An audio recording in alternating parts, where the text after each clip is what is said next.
Good morning Kenya. This is Kenya News Alert. Karibuni sana kwenye show yetu mwafaka. Show yetu ya asubuhi, but this is a morning T-show weekend edition. And yes, I am your host Zulfa. Today is the 19th of April 2025. Karibuni sana, karibuni sana. Who am I here with? Good morning. How are you doing, guys? I think your night was good. I think you are well. I missed you so much. Welcome to Kenya News Alert TV. I am Tilda in the house of Zulfa. Thank you and welcome until the end of the day. Good morning, everyone. Good morning. This is Plain San Felix, and I welcome you back to Morning T-Show. How was your night, my sisters? Mine was good. I don't know about Tilda's though. Mine too was good. Mine was good too. Though, I think it is another bright morning that God has enabled us, and I believe wherever you are watching us from, you guys, you enjoyed your Good Friday, and let now the Son of Man be upon us. So thank you so much. I welcome you to the Morning Tea Show. Welcome.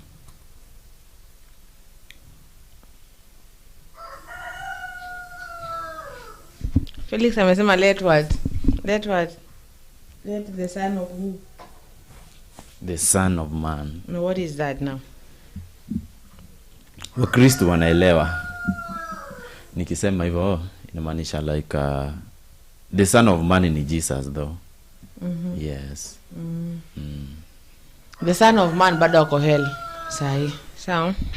Ati yako? Ako hell akinyang'anya funguo something. Sindio? Okay. So let us go to gazeti. Gazeti nasema viongozi wa kidini wahimiza amani, uongozi unaojali raia, Pasaka ikianza. And maelfu ya waumini wa kanisa Katoliki kutoka maeneo mbalimbali nchini Kenya waliungana na Wakristo wengine duniani kuadhimisha Ijumaa Kuu, huku viongozi wakikemea ufisadi, kupanda kwa gharama ya maisha na kuhimiza amani na uwiano.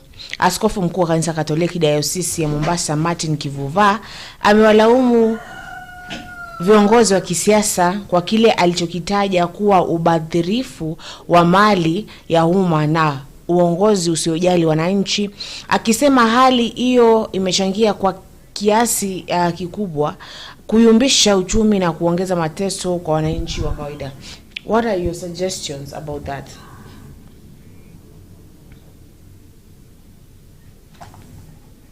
Sasa unajua uchumi inapanda tu na itapanda tu bado.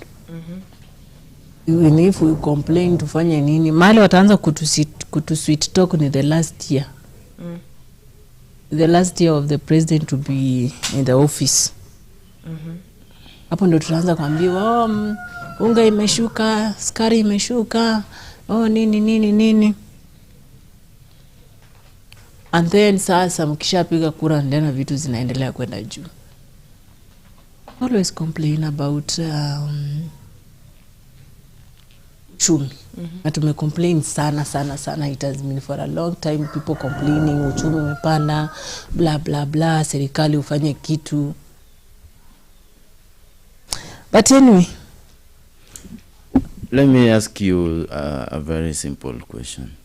Does it mean since we started participating in multipartyism and in fact since the era of Kibaki up to today,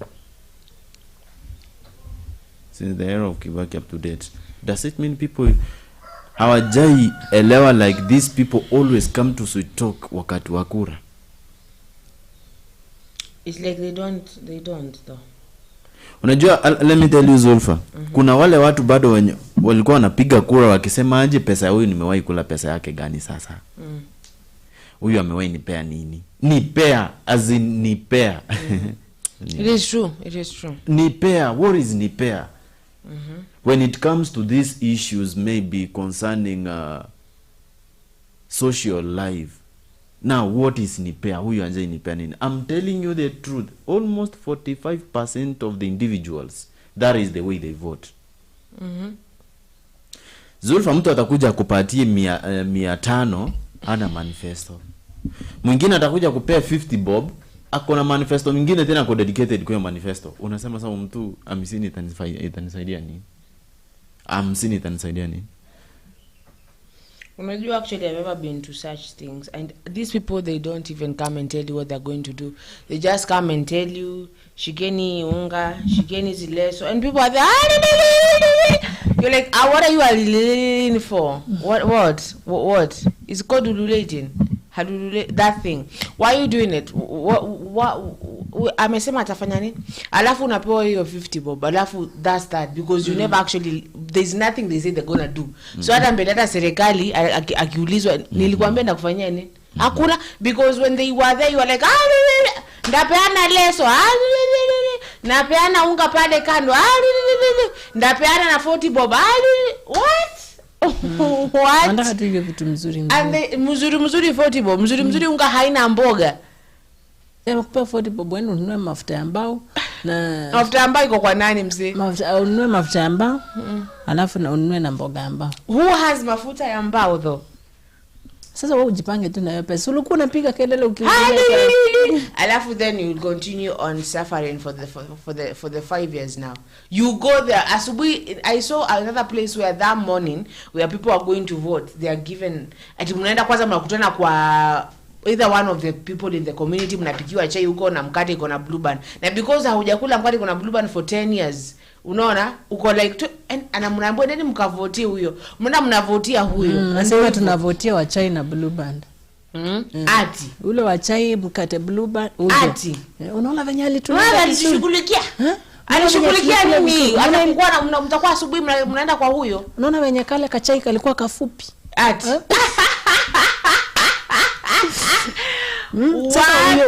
huyo ndio tutapigia kura. No. And that's where we go wrong. Sawa? Because as much as you want to blame these people, when you really think they never promised you anything, you are screaming the entire time saying, alitupikia, unakumbuka tunaenda kwake akatuwekea githeri akatupea wewe na huyo ni tosha. You can't do that to yourself. What is wrong with you? Unasikia askofu anasema huu wakati wa Pasaka, Pasaka is already done, yes? Yeah. Haya. Viongozi wanapaswa kuepuka mienendo ya inayoturudisha nyuma, matumizi mabaya ya mali ya umma, kikwazo kikubwa kwa maendeleo nchini, alisema kwa masikitiko, akisisitiza haja ya viongozi kuwajibika kwa wananchi wanaowahudumia. Askofu huyu alisema gharama ya maisha imepanda kwa kiwango kisichovumilika, hali inayowafanya raia wengi kushindwa kumudu mahitaji ya kila siku. Haya, uchumi wa taifa hauvutii, bei ya bidhaa, but let me tell you, people think cost is easy, but cost is very expensive. Let me tell you, I've ever been there. So, cost easy. You're told nini unless it is imepanda, life imepanda sahi. And let me tell you, in cost, people say it is Mombasa Raha, but I don't know who it is. Maybe for a billionaire it is Mombasa Raha. So, but for someone who is like me, I don't think Mombasa is Mombasa Raha.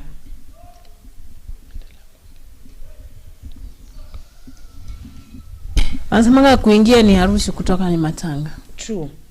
Maanisha kuna raha kule. Ama ni raha ya beach. But I don't know it is for who. Maybe for those I think it's for the billionaires, for the millionaires, for those who have yani wale wana pesa ya kwenda kuenjoy. Unajua mtu kama mimi sijaanza kuwa na pesa ya kuenjoy. When last year. So last year uko hivyo January. So I was living there. And let me tell you, life there is not easy. As people think it is. Actually, well, ukikuja weekend moja, it is gonna be Mombasa raha to you. So, but when you're living there, it is not as easy. And it's, I don't know how I can explain to you, but kuna venye tu kuko. Sawa? Yes. Yeah. I can't say much. Sawa? So what is your kuhusu your story?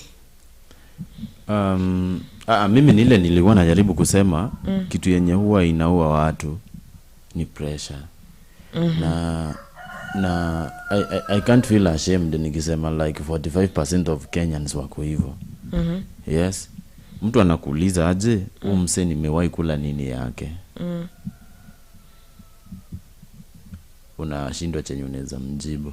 Alafu anakuambia mse just 50 bob, ananipea 50 bob. Unaelewa the kind of mentality I'm trying to talk about? Alafu tena mnasikia somebody must go. Ruto must go. Na Ruto must go hata maybe si ya shida. Shida ni huyu mwenye alikudanganya na hiyo 500 ikakubrainwash. Amepatiwa opportunity ya kuwafanyia vitu afanyi. Pesa maybe zinatoka huko juu zikiwafikia zipo. Unaelewa? Individuals should be very serious at once though. Yeah. Zulfa hujai encounter mtu yeyote hivi mwenye anakuwa so happy ama kuna a lot of pressure because maybe amepatiwa 500? Vibaya sana. Aya. Now, pale kwenye comments amona kuna Obed ndani. Obed is already there. Like, good morning team KNA Media, nashukuru Mungu kuwaona mkiwa salama. Mnafanya kazi nzuri kwa kujulisha kwa kujulisha Wakenya habari na kutuchambulia siasa. Then may God keep you safe. Thank you so much, Obedi. Good morning and welcome. Welcome to Kenya News Last Weekend edition. Alright, let us go to the next thing. If you want to know more about what Askofu Martin Kivuva said in Mombasa, so let us go to the next thing. Onda pale kwenye Taifa Leo wanakujulisha. Maafisa wa magereza walia wanabaguliwa kupandishwa vyeo. Tangazo la kuajiri maafisa wa huduma ya magereza ya Kenya KPS limeibua wasiwasi miongoni mwa maafisa wanahudumu ambao wameelezea hofu kuhusu kile wanachotaja kama ubaguzi na ukosefu wa haki katika mchakato wa kupandishwa vyeo. Askari wa magereza wanasema vigezo tofauti vya kuajiri maafisa wakuu wa magereza vinawapa raia wa kawaida nafasi kubwa zaidi ikilinganishwa na maafisa wanaodumu. Wanadai uajiri wa maafisa hao ambao uhusisha maafisa wakuu na sajini wakuu ni njama ya kuwabagua katika kupandishwa vyeo. Hata hivyo, kamishna mkuu wa magereza Patrick Arandu amekanusha madai hayo ya ubaguzi. Kulingana na baadhi ya askari waliozungumza na Taifa Leo kwa sharti wasitajwe majina kwa kihofia kudhulumiwa, baadhi ya wakuu ndani ya huduma hiyo wanadaiwa kupanga kutoa vyeo kwa jamaa zao, marafiki hao watu vyeo wenye uwezo wa kifedha na uhusiano wa kisiasa, na hivyo kuwatenga maafisa wanaostahili. What do you feel about that? Tuanze na Felix. Yes. Hiyo ni hali ya kawaida ya binadamu. Unajua, like, let me tell you this, at some point when maybe these issues do rise, it is not because maybe inaka like ni kitu yenye watu wanafanya, okay, hazifanyiki kwa sababu maybe watu wana by accident ama by what, hazifanyiki because of by accident ama coincidence ama chochote kile, sawa? Hizi ni vitu zenye zina happen to now. It has come to the reality that it's normal in life situation. I don't think maybe hapa hivi kuna kitu yenye watu tunaweza zingatia vile. Unaona? Yes.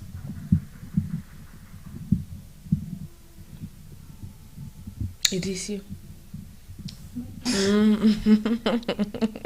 It is you. And before you, as Dila is continuing to think, so Gypsy is already present there, like, hi Queenie. Oh my God, you flatter me this morning. Queenie Zulfa, hi Gypsy, how are you? Hi Hobed, hi Mam Tilda, Hi. hi Young Pink playing some films. Hi. How are you? Yeah. Okay, Hi. so welcome Gypsy, welcome. Now sasa hebu tuambie, what do you think? Watu wanafaa wanapandishwa ranks through connection or through the work that you do? Through the work that you've done. So why inabaki ya kwamba sasa Unajua mostly in the government kazi tu yoyote. Hata kuna mtu anaweza unapata mtu kitu anafanya ati ndiye apandishe cheo na hakuna kazi hata anadu. Mpaka mtu anajiuliza, is here where the world is Let right me tell now? you the truth. In fact, mumewahi jiuliza mbona police officers wenye wanatoka college ndio wanatumwa kwa kazi ngumu? It is because they are of energy and they can maybe at some point apply the energy immediately. Unanielewa? Let me tell you the truth. Most of the officers ni watu wazembe vibaya sana tena wavivu. Ni mtu mwenye hata wengine imefikia mahali akitembea kutoka hapa hadi karibu na ile town iko hapo hivyo, hiyo market yenye iko hapo hivyo, sorry. Anaweza sweat vibaya sana. These people they wanafika wanazembea to an extent they cannot even figure out that any emergency can rise by and they need to run somewhere to do the same. Kwanza ikifika hao and the other side huwa wananyanyasika tena. Unapata mishahara at some point tena inakuwa duni. Anyway, msiniulize nimesimama wapi, but ni ile tuna discuss kitu yenye iko. Unanielewa? Huwa tena unapata mishahara yao haiwatoshi vizuri, in fact wananyanyasika kidogo. At some point you find that it is very hard for them maybe at some point to care for some of the services because of the deductions that are happening, in fact that are taking place in their salaries. You understand?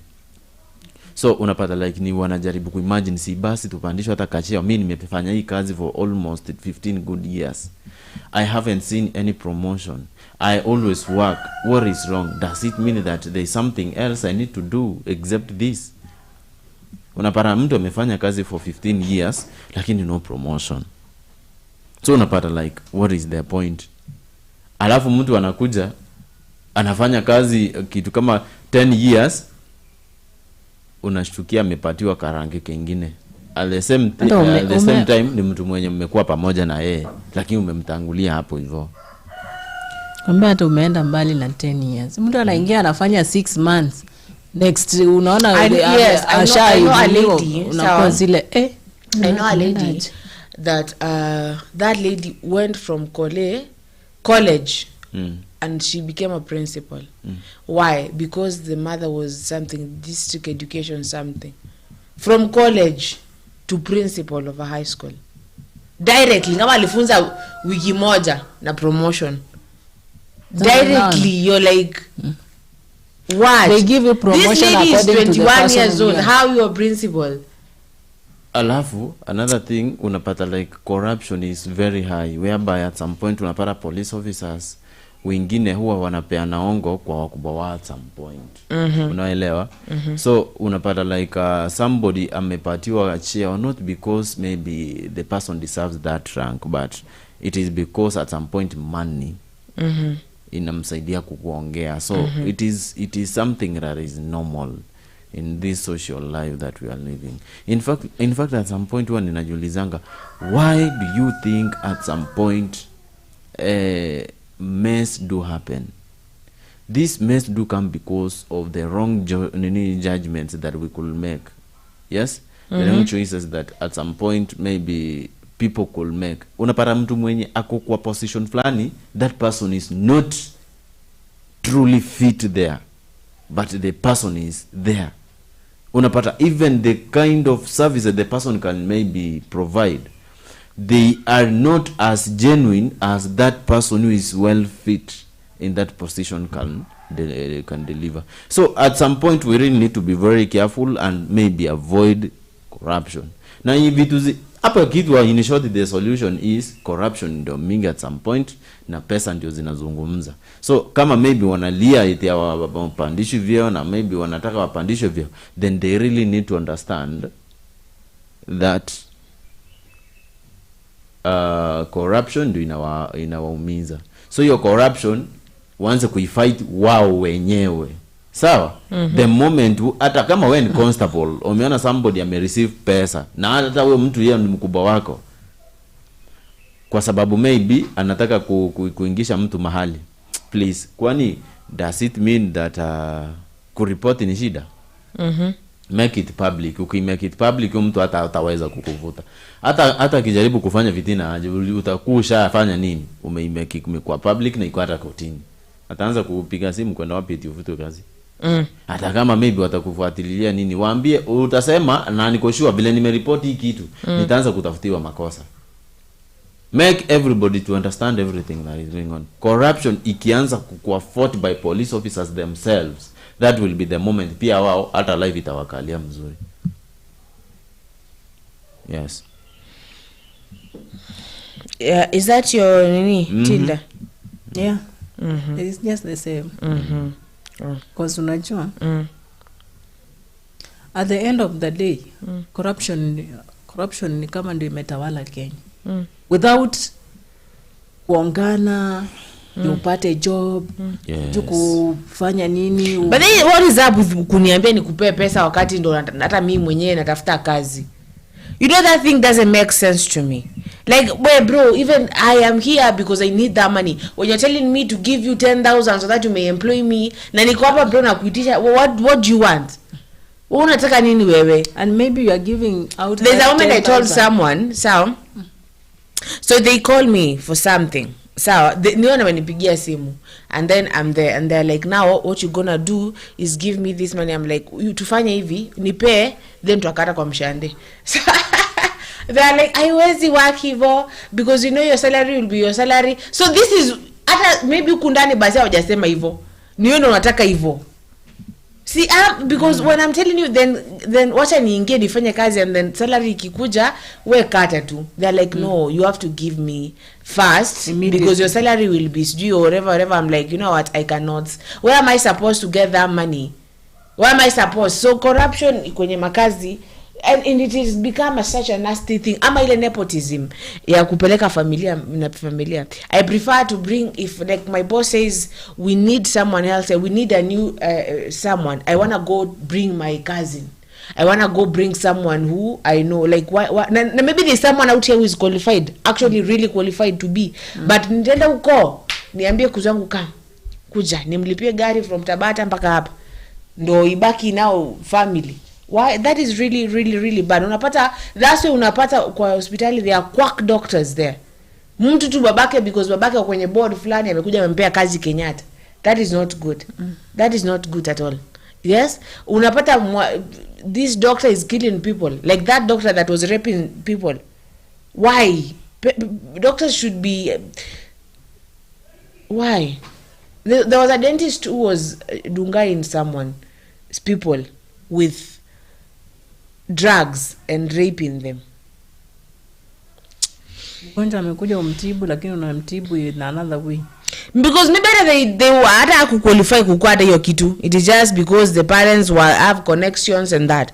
So now let us go to our main topic, which nani Zulfa says nepotism buys your positions in Kenya. Let me tell you that it does. It does a lot. So, and it is a nasty thing. Now, Felix introduced to us.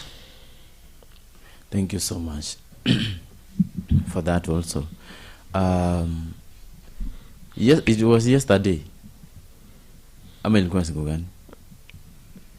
The best soulmate of CS Oparanya Yes.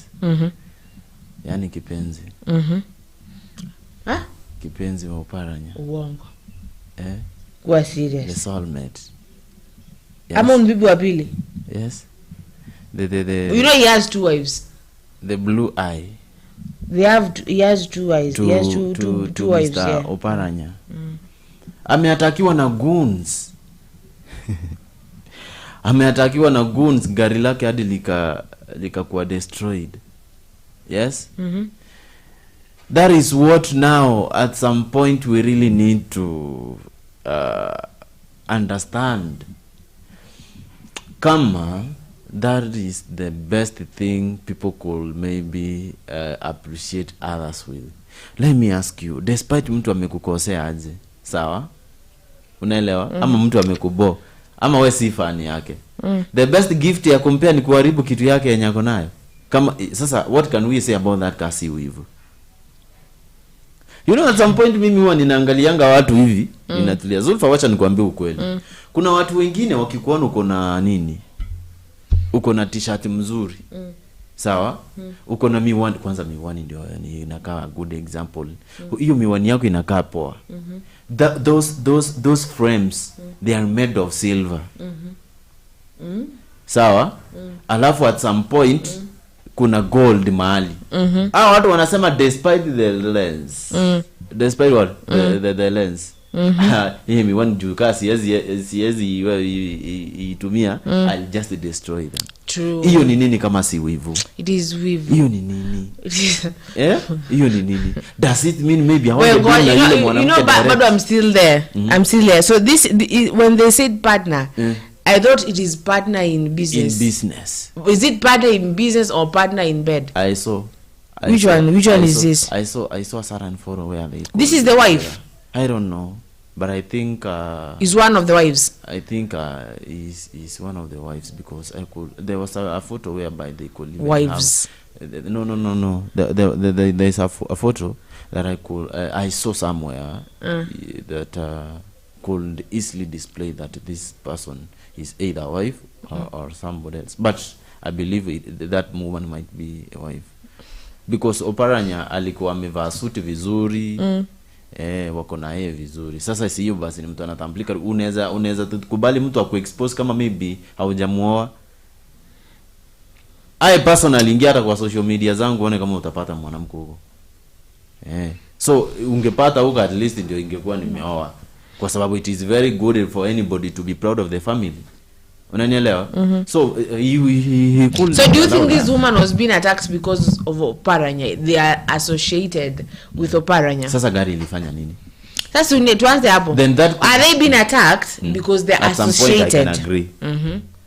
But at some point I can agree with that, with your statement, despite being a question. Let me tell you, Zulfa. You know, at some point we really need to understand that when some people who really wanted what you have right now, yes, now waka miss, and they missed to have that thing you have. Anyway, they look for means, either to have it or to destroy it. Unajua, some of the individuals are naturally I don't know if I can use the term cold-blooded. Yes, if I can use the term cold-blooded. But at some point, some of the individuals wanasikia raha when they see somebody in pain. Yes, that lady alijipigania. Kama ni kujipigania, tunaweza sema hadi akawini roho ya yule mzee akamuoa, kama ni alimuoa. Sawa? Amefika amenunuliwa hadi gari anatembea nayo. Sasa gari ilifanya nini? That is the question now. Gari ilifanya nini? It is just there's a clip where they are talking. Sawa? I've sent to the producer. Yes. So they are gonna be playing it. Ajieleze pale. I want her to because I don't maybe this is, do you think this could be a family thing, not even like I'm gonna say not even like vinetweza sema ati own security, niza kuwa tu ni from within. Naye mwenyewe aliumia. Ya kuumizwa, lakini wali haribu vitu vyake. waliharibu vitu vyake. Let me read comments of Gypsy. This is Zulfa. So Asama, it's private life separate from political life. So well, you know, the question that I'm actually trying to ask, what if maybe someone, you know, nowadays these people do not have disciplines. Kitambo, someone couldn't attack your wife or your children, but right now nikikosana na wewe, I want to come at your children, I want to come at your wife. What if it is someone who is mad at Oparanya? He's coming now after the wife to intimidate Oparanya, to show Oparanya I can get to your family, like the way nani jana aliambiwa Orengo, we will bring it to your doorstep. When it means we bring it to your yeah. So you want, what is your point? You want to say that if the person anaweza kuwa like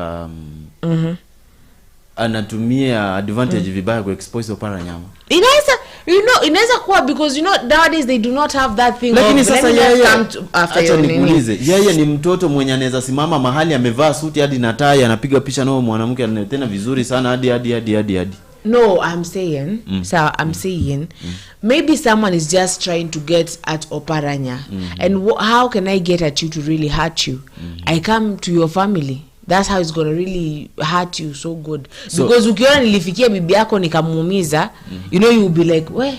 So unamaanisha mtu alikuja kuataki huyo mwanamke kwa sababu unajua, unajua nilikuwa nimedhani like unasema aje huyo mwanamke ni ana chase clout kwa kutaka kuharibia yule jamaa nini? No, I am saying someone. I understand. Yes, someone else. But now according to that point yenye sasa umeleta mzuri, let me tell you the truth. That can also work because some of the individuals are naturally jealousy. Yes, some of the individuals are naturally jealousy, and at some point inakuwa so weird, sawa, wakati inakaa so weird to other people.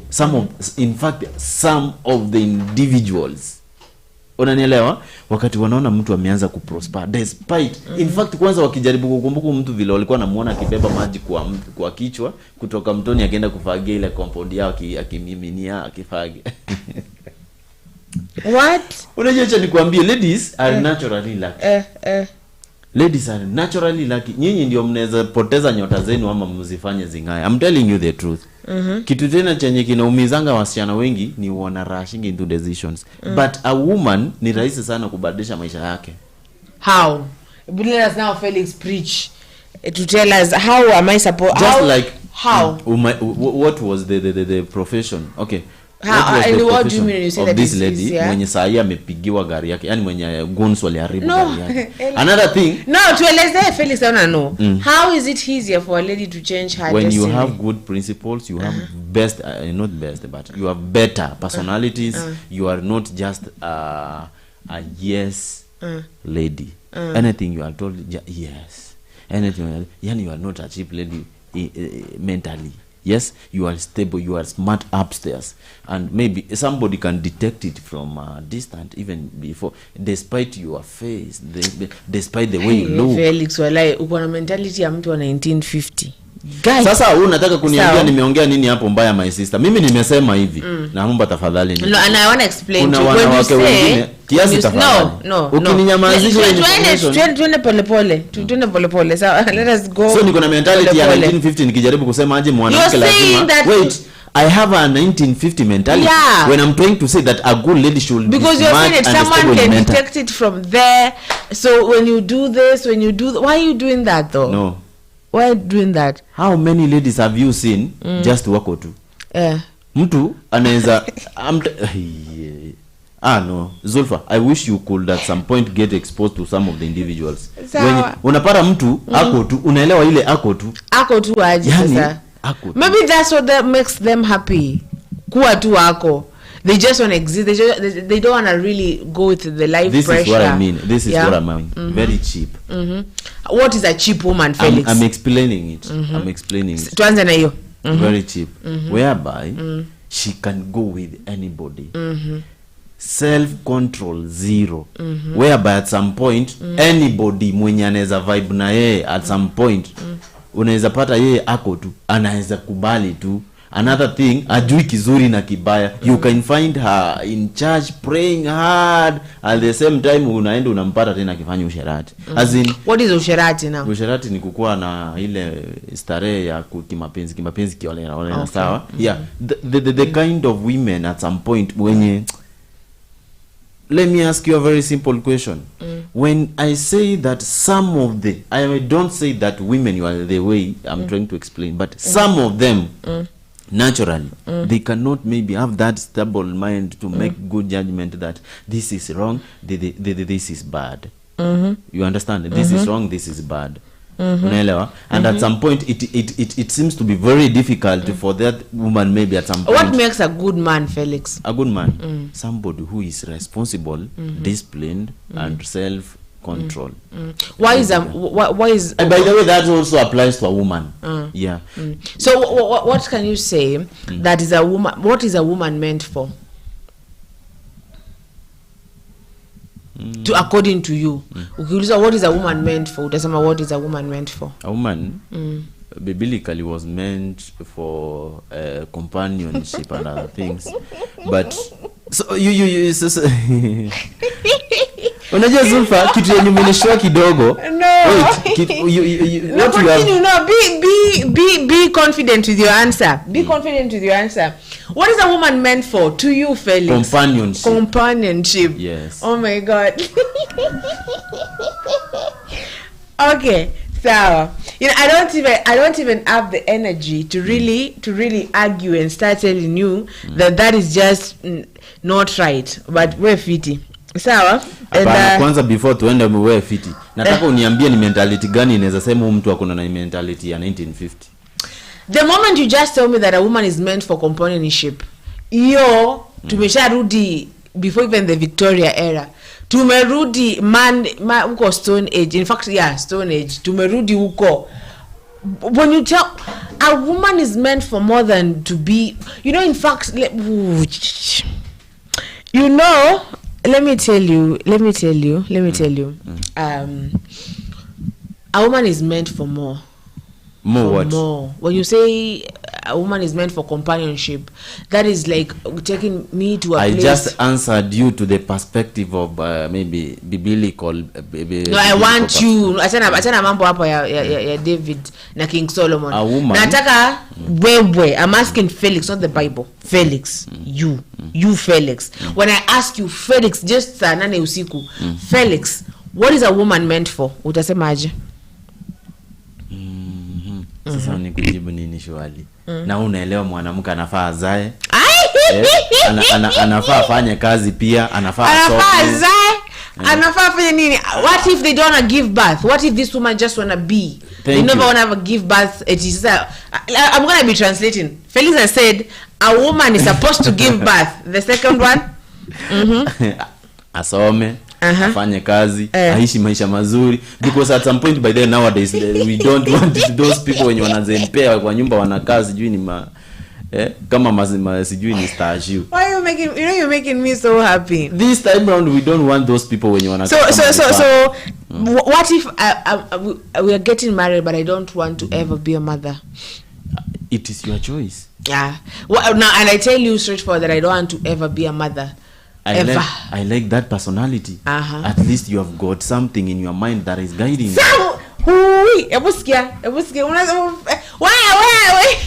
Where are you till? Lakini acha nikwambie Zulfa, wacha na tuseme na ukweli. Kuna hata wanaume, yani mtu ako tu. Achana kwanza na wanawake though. Let me tell you, there's this thing I despise is when someone starts a sentence with a man likes this. A woman should be like this. That thing, I don't know if it's my rebellious spirit or what, but I don't like. Tunaweza kusana sana the moment you start with a woman should be. Who said a woman should be a certain way? Nani? Who said? You wanna tell me a woman should be? You wanna start that sentence with a woman should be? Yeah. Tell me. A woman should be. The same thing. Imerutumia should be. If ya kwanza at some point responsible, to take care of herself and make better judgment that maybe can affect her life positively. Another thing, yes, should remember that the way she's a human being, that is the same way a man and a human being, despite the what do we call that? There is something that separates a woman and a man. When you marry, you want a woman who is going to take care of you and your children and your compound. What do you want? That is what you want. By the way, if maybe God will help me have a family soon, yes, I would like the woman I could like maybe to live in my entire life, to know that responsibility is part of our lives. So, are you gonna be partners or you're gonna be the head of the family? No, first I make sure that we are friends. Felix, I am laughing that you're learning because kidogo tu hivi. Continue. Yeah, kitu ya kwanza, I would like we be friends. Unajua, let me tell you the truth. You want her to follow your rules? No. What do you want? What if maybe I'm wrong somewhere? Good. We lie. This is what you're saying this because you are live. Because if you tell me something else different after we are here, I'm gonna be recording you. No. This is the point. Yes. Zulfa. Wachana na ile mentality, leave alone those mentalities. People could say that this, now what is this? You're supposed to give birth and maybe wash my clothes. That is nonsense. First. So if you get married and don't wash your clothes, you will be okay with it. You will come and wash. If I'm like, like, this is now the point. If she could agree that this is my husband, please, this, I think this could be my responsibilities, then just fine. And if she feels like this is my friend and I need this friend of mine to understand that we really need to do this, as long as no advantage. What if I feel tumetoka hapa si wote and I don't want to do anything, I just want to go and sleep? That is bad.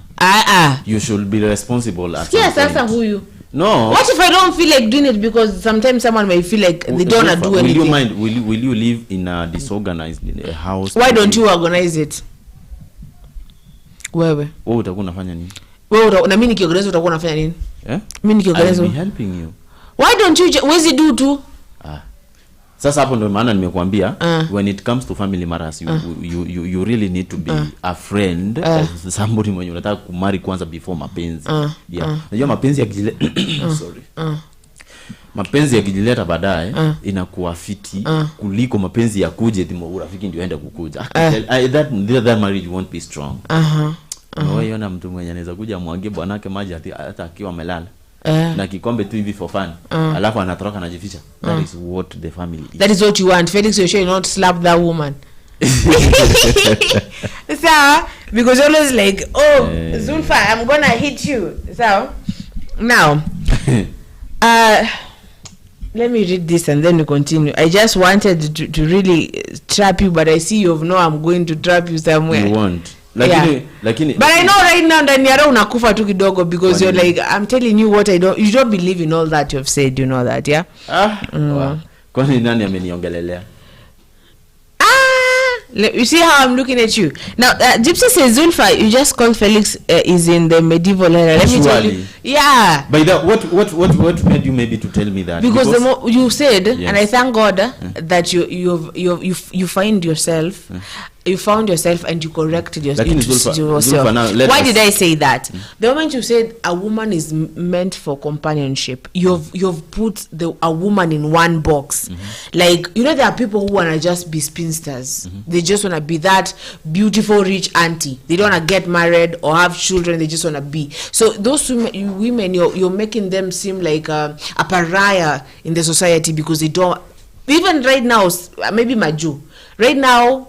Ukipata mtu ameshafika 30 years na bwana na mtoto, they start becoming a pariah, and that years is really young. Actually, a 30-year woman is a young woman.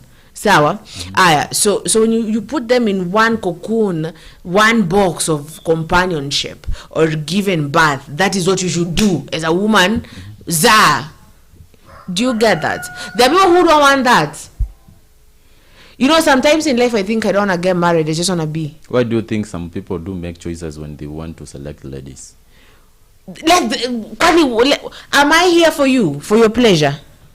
I'm just asking. Let me ask you, like, this is my thing, yeah?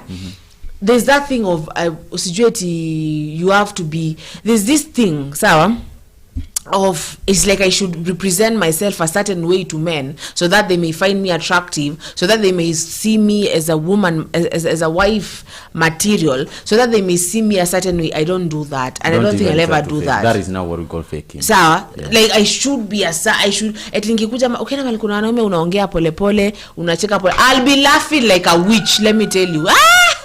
You see how I laugh, and I don't care where I am because I want to be me. I don't have that thing of what select. It's good if you like short women, if you like a plus size or zero size, you like what you like. That is good. But now don't put pressure on me to be a certain way for you to like me. So I will never put myself in that situation. I want to be just me.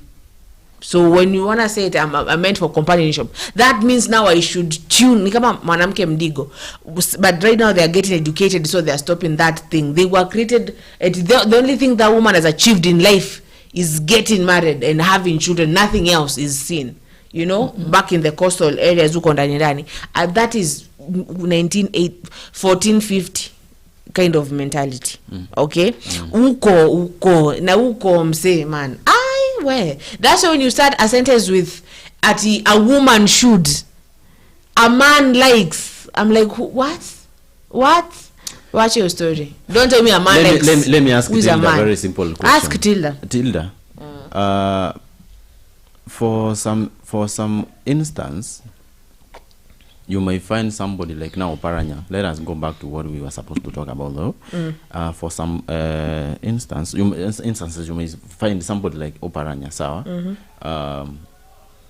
is married to 2 wives, for example. I don't know whether he has got 2 wives or what, but I think that is his wife. That person is a politician, yes? And when you know that you are a public figure, any public figure should be responsible and lead as an example even to the society. Yes. You won't tell me that anybody mwenye anaweza tamani akue karibu na yeye, it will be maybe something yenye anaweza take for granted. This person huwa anataka yeyote anakaa karibu na yeye akue mtu mwenye ako principle, kitu ya kwanza. Respect. Yes. And of high at some point dignity, whereby maybe this person cannot maybe bring you down when in fact even smart upstairs when it comes to any advice, any problem solving, somebody can contribute. You cannot maybe be with somebody when you nadhani like ako tu vile tu nilisema, yani kitu ya kwanza low IQ. Both men and men, I'm talking for both genders. Low IQ. I think you understand when I say the low IQ. Yes? Mwanamke kama huyu, sisi mimi personally, I cannot even know why those goons could go and destroy the car. And I don't know why they could maybe do that, whether either to punish the Oparanya side or to punish this woman. I know the woman doesn't maybe doesn't even need does not even need to worry about that, because Oparanya can buy another car despite maybe the car may being repaired. But is it allowed for someone to have 2 wives kwanza? Wait. Ngoja utauliza wakati nimemaliza, sababu ukiendelea hiyo nitasahau yenyewe kwanza atusaidie. So till that this is the question. Huyu mwanamke ambaye ni wife wa Oparanya, sawa? Hawa wenye walikuwa wanakaa kumwattack if possible ikakuwa by chance wamefikia gari. Unanielewa? This woman, kitu ya kwanza ni politician. Kitu ya pili ni ana play role gani kwa society yenye inahusiana na hizi vitu zenye zilikuwa zinafanya atakiwe. Aya, another thing. Kama yes of course ameatakiwa and at some point wamefanikisha vitu zenye walikuwa wanataka kufanikisha, sawa, wameleta hiyo distraction, wameenda sivyo. Yeye mwenyewe hapo ni wapi alikuwa na alikuwa anafanya nini? Jua kuna watu wenye unaweza pata maybe wakilewa naleta vurugu, wengine hawalewi, lakini the kind of languages and the speeches they could give to people zinakaa zenye zina disguise. You can even trigger somebody who is not even somebody who is even who has no problem with you to be triggered at some point akwe against you. Unaweza fanya somebody wa feel so low uanze mwenyara hapo anakuanza kusema huyu mtu ni nani, because the way you have conducted yourself before people, the way umefanya nini, behave. So Tilda, my question is, to cut a long story short, what do you really think maybe cause somebody aende kurusha mawe kwa gari bala maybe hata kupeleke koti basi kama umembo ama ushtakiwe? No fellow. Hata mimi sahi hapa nikianza kudate politician, nafaa nijue life yangu everywhere. I'm not safe everywhere. Kwa sababu najua si kila mtu atapenda nikiwa pale. Kwanza msichana mdogo hivyo na mbaba mzee hivyo. So mtu anaona huyu msichana ameenda, ni kama ameenda kukula pesa ya umma pale. Yeah. Huyu msichana amekuja kuharibu marriage ya huyu. Ama huyu msichana there is something anatafuta kwa huyu ama kwa huyu jamaa. Of course haizi kuwa mzee, lakini ina nini mzee we? Oparanya. But then huyu msichana ni young sana.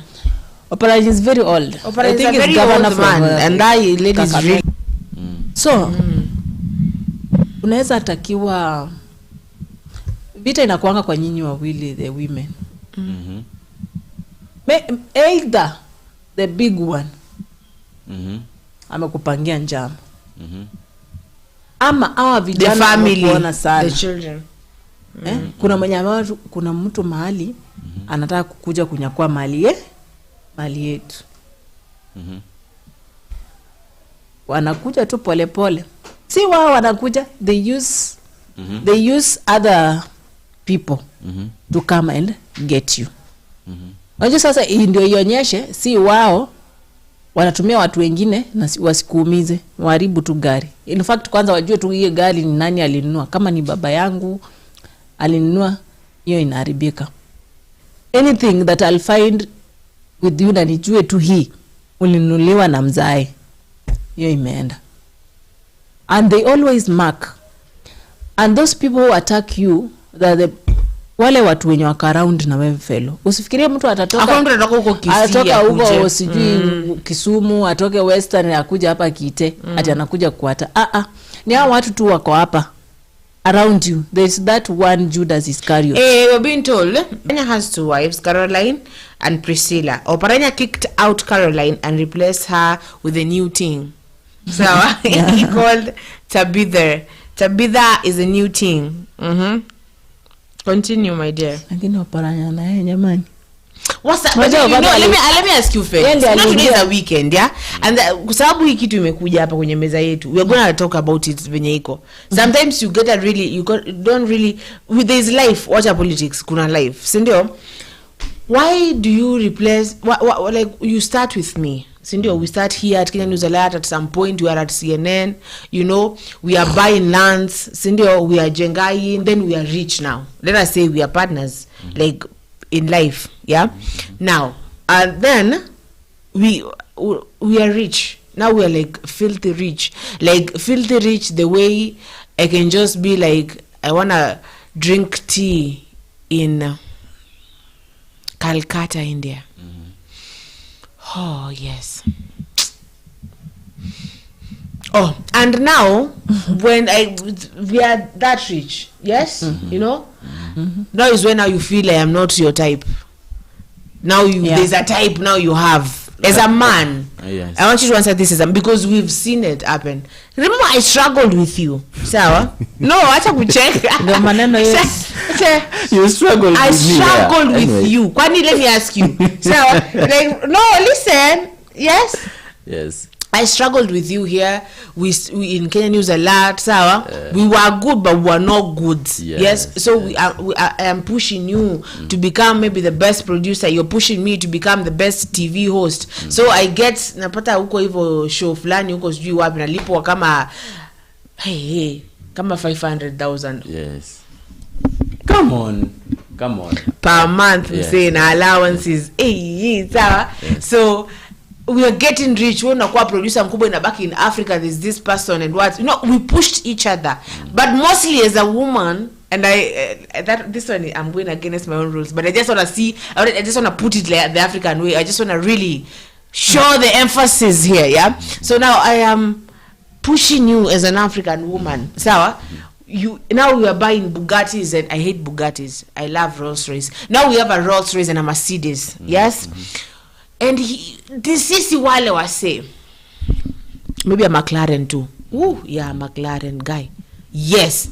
So we are good. We have a fleet of cars. Maybe we have private jets, like private jet kama bishte yetu, and all that. And then now is when now you feel Zulfa. Sawa kama bishte yetu. Thank you so much. Yeah, thank you. And then now this is the moment you feel Zulfa has not been the perfect wife. Now Zulfa, kuna mali Zulfa aliongeleshanga rudely in 1950.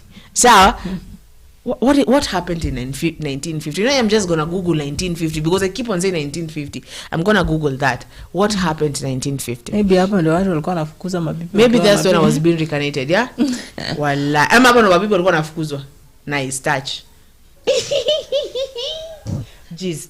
Now, so you see why do you do that? Why do you do that though? And it is so hard unless you're from a certain place I'm not going to mention, for a woman to really replace their husband when they're rich. But a husband will be the first thing after. Now they feel, now mimi kama Felix niko na pesa. Mimi kama Felix I can afford a beach house and maybe even an island. That's when they feel my sister was you are not. Need to understand is that women, let me tell you this, I'll answer it just like a man, right? I think there are two main reasons why a man can maybe add a wife. In fact, there are many reasons that I can give, but I want you to understand the main two reasons. First, mnaweza kuwa mmetoka mbali wewe na bibi yako. Mimi na bibi yangu. Right? And at some point, I could take as long time as possible to make you feel that you are my woman. Mostly when you are normal couples who are not even rich, but we are at middle class level. We are not struggling much. Or maybe at some point we have been maybe struggling together, and at some point we could engage in many things together. Remember, there's something I said about friendship in marriage. Many individuals don't have this aspect, I'm telling you. At some point, many wives do fear their husbands. And at some point, many husbands do fear their wives. Why would you live in a place where you fear each other? Let me continue with what I was talking about first. So at some point, it can be by chance that we are rich now. We have struggled. We have been struggling much, and now this is the time that we have achieved whatever we were striving for. Zulfa, let me tell you the truth. Kitu yenye naweza fanya a man to add a woman ni either huyu mwanamke anafika anaona like sasa ashafika. Na hakuna kitu kingine ninaweza fanya. There is nothing I can do because now the destiny we were striving for tumefika. Unaelewa? And at some point this woman is going to be more relaxed to an extent. Maybe at some point she could forget that she is the wife in the family. Now let me see how this one is the woman getting blamed. Unanielewa? Yeah, now this is a blame to a woman. So now we're gonna blame the woman. Blame all of them, Kudo. I'm going to blame all of them. And you failed ladies first. Wait, I'll say Ivo. So this woman, your question be why do a man maybe at some point do that? So that is what I can tell you in part of the contribution to those things. Okay. mwanamke atafika feel like okay, this woman will reach a certain point and say that now I am the one here, and I am behind all these things. Remember, even Moses never saw Canaan because he was behind everything. He was behind many things. So she's going to forget that there are some of the responsibilities that she really needs to maintain still. So the moment she fails to maintain those responsibilities, that will be the moment maybe somebody else anaanza kukuja kwa akili. Unanielewa? And I condemn those men wenye wako na tamaa. Wana struggle na mwanamke, wanafika wanamuona kama uchafu. What is that now? Now hiyo nina condemn. I condemn that. I'm telling you the truth. What if you know now, another reason, kuna watu wenye wako naturally. I'm going to ask you this question. Yes. Sawa, and I'm actually today we are going to be discussing. Nana Peter umekuja, Peter karibu sana. Sawa, Zulfa the open, let me tell you, I'm an open book with complicated chapters inside. Sawa. Now this is a question. Sawa, because here we are. We have decided today on a Saturday we're going to do this. Now Mimi nasheka. Peter anasema atakuoccupy. Sawa? Yes. Now kuna kitu nimeongea, unajua nyinyi hamwezi ifeel. Na ndio maana umeiona normal na haija kuguza. Kuna mwenye imeguza sana. When you say, let me ask you, let me you wanna say the wife forgets that she's a wife? Yes. What do you wanna say? I forget that what Jesus. Na ile kitu yenye mbana inaweza fanya Tilda say, what is a wife? What are the responsibilities of a wife? A wife? No, way. Tulia, hapa nauliza Tilda. Tilda, my very beautiful black queen. Sawa? Tell me, what are the responsibilities of a wife to you? To me? Yeah. See, mkitaka ku please mwanaume. You as a wife, I never need to please. I never need to please a man. You never. In fact, ni hustle na wewe. Ndio kuja kugundua I'm not a wife. A material, wife material. Na kwambia sasa ndio umeamsha drama. Hapo utakuwa umeamsha drama. Right now fella, I think unaona wasichana wengi hawataki kuolewa na mtu mwenye bado ako kwa mama. Yes. Bado ako kwa mama. Ako yani bado anapika na wazazi. Ama bado kutegemea ni kwa wazazi. Right now fellow, when you marry me, yes, remember that mimi sitaki nikupate ukiwa hapa. At least nikupate ukiwa katikati, sawa? Na mimi nikikuja tunaanzia hapo katikati, tukiendelea wapi? Tukiendelea juu. Nikikupata kama bado uko kwa mama, kila kitu tunapika nini, enda ulize mama. Sufuria ugali, enda ulize mama. Amtakaa comfortable hapo. At least when I get you are here. And then from there sisi wote tunaendelea tukienda juu. That's a better thing. Si ati ungoje mimi nikuja ati I'm looking for a wife so that we can start a life. Not that way. Wewe fanya kazi yako, fika mahali. Aya, kuja pata mtu mwenye at least ako na bidii kidogo. Mkitoka hapo mnapanda wote. Sawa? Na sio ukipanda tena mkienda akikutoa hapa muende na yeye mfike juu. Una decide unarudi nyuma unaenda kutafuta kwingine, no. Hiyo watu ndo nimeambia Zulfa, like that is not good. And in fact that is not good at all. A wife. So umesikia nimesema nimeambiwa nitaoccupy hiyo hapa. A wife. What is a wife? A wife is that woman that you've married to help you. Help. The Skia. Utulie. To help. Umefikia help gani? Check my sister. Just continue, atatuambia who is our wife. Continue. Sisi hatutaki kusikia unajua maslake. Not help ile ya yeye ndiye anafanya kila kitu. Unajua most of the men they never understand what the meaning of the word help. Yes. Na kwa nini iliwekwa hapo mwanamke ni msaidizi wa mwanaume? Yes. Kwa nini?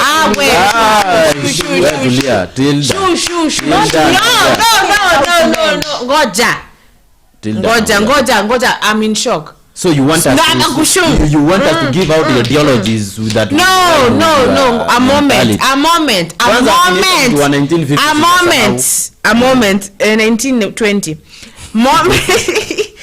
A moment. I need to process. I'm gonna go 1450 now. So Tulia. Just a moment. I need to process that. You have said at what? At your wife is meant for what now? Tusaidia. Mwanamke ni msaidizi wa mwanaume. Yes. Jesus. Unataka mwanaume aache mwanamke responsibilities? Ya hala. Well, Tilda, you are talking. Can you leave alone this the brown I don't know. Am I the only person from the 20th century here? Are you from 1918? And I have come to realize that Zulfa, you are so bad. I'm so bad. Why? Because they refuse to be put in a certain box. Time to finish up. No, I'm shocked. I'm shocked. And I'm trying to process whatever Tilda is saying. Tilda, come on. Felix wants to sell you for 500 rupees. Ara Gibson anakuambia endelea kumwambia eti you're an helper. Endelea I'm not pleasing Felix. Okay, I'm shocked. She is speaking her mind. I'm not trying to. It's good that she has her opinion, and it's true if that's how she feels about herself. Thank you. It's good, but I'm shocked. It doesn't remove the fact that I'm shocked. Keep on being shocked. Please, can you continue? Give us your point. Si hata si hii maneno ati inatoka kwa mimi. Yes. Maneno is from the Bible. Yes. Now here again we wanna quote the Bible all of a sudden. We wanna quote the Bible. We wanna bugani. Sisi tunataka kujua hata sababu nilifanya Oparanya. She was not meant to be your mate. Yes. Sawa. Ukikuja upata amelala kwambia amechoka, and then you continue with what she was doing in the house. Thank you. No. Tilda. No. Ati I continue to do what? So no. Zulfa skip. No. I get listen before you shout it. I get shocked. I wanna say things and it's like unasema vitu and it's like I blow on my face like sikia mwanaume ametoka kazini amekuja. Amepata umelala. Umwambie aki nimechoka leo nimeshinda nimefanya hii. Unajua yule ni mtu atakusikiza. Kama ni a grown up person. Is that person mwenye now I should be answering why I'm sleeping in my own house. Sasa anakuja na kuuliza Zulfa wait. Oh my God. Listen first. Listen first. What? This is the 21st century. Who is this person? Who is this person? You need even to get out of studio now. What? I have to hold on the mic because I for real I need take your time. Take your time. Please. Someone bring me water. Bring me water. You see when my mouth is going off. What? We need to what? We need to listen to Tilda, continue Tilda, please. Why the problem she's not listening? The problem she's not listening. If those words are hot. These words are being said by someone of this era, and not a lady of the 1820s. You don't want to give her 1820s. You don't want to give her a chance to speak because you know that she has got a very genuine point. No, you people. Tilda, come on, please. People are listening. People are waiting for you. Aki words are not. Stop bringing drama and distractions. I swear, words are not coming out. Now you can continue speaking as she continues echoing. No, I might even, but she's not hearing and she's not listening. You are saying what? When I sleep, I should come and explain why I am sleeping. Explain. You sasa hiyo ndio shida utakuambia. No. You don't even want to listen. I take it at easy. My mind is flabbergasted. Sawa, ni kama nimekuja kwangu. Umenipata nimelala. Unaweza Tilda mambo. Umeshinda aje? Mtu akikuuliza hivyo utajibu aje?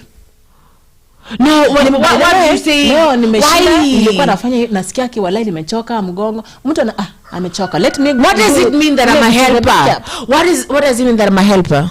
When you say a woman is a helper, what does it put it good? Kazi unafanya kwa nyumba yako. Mkiwa wawili when you are married. Kazi unafanya hapo. What is my duty? Your duty. Ni kazi ya nyumba. You just to wash out, cook, clean the house. When you're tired, even a man can clean the house, can cook, can even though the meaning of kusaidiana. Si lazima ati what are you bringing on the table? Right now people are saying what are you bringing on the table? But akienda na alete, is it bad? Ni vibaya wewe kusaidia kutengeneza. Ni anaenda alete tena kutengeneza. Amekuja amepata mke wangu amechoka. Anaendelea na pale ulikuwa umeachia na maisha inaendelea. Kama niko strong, kama mimi siko strong tunapumzika kidogo. By the way, I would like to know. Also, what do you mean by saying ama wewe ni kukaa tu ufanyiwe? Wacha tuambie. What do you mean, maybe what do you understand by the meaning of somebody being a wife? Please, Zulfa, tell us now. Wife, unajua wife is not kukua maid, anaanguka pale, huko mara watoto wanalia huko. My responsibilities are house chores as a helper of who? Of the man. Of the man. Of your man. Zulfa kona ego. I would like to know your marriage in the future. What? I would like to know. What? Of who? Utaongezewa. What? Utaongezewa. Ndaongezewa nini? Na utakuja kuelewa. Ndaongezewa nini msee? Wanawake. Your responsibility is to take care of your husband. If you don't take care of your husband, someone else will take care of you. Take care. If you don't use your man's money well, someone else will use it. If my responsibility is to take care of the man, your man, and if I don't, someone else will. Yeah. Oh my God. What?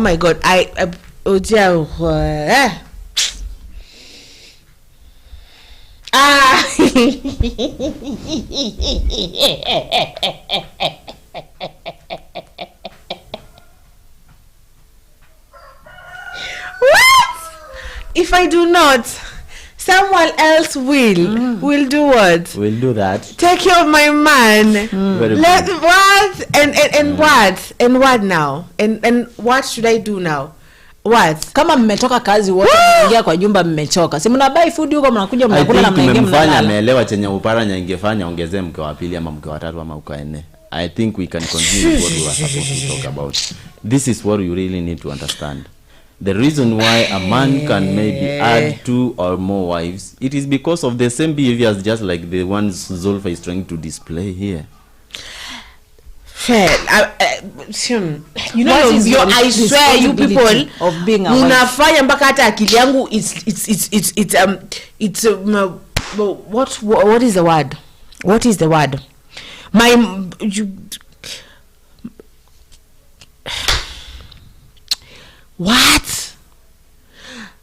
What?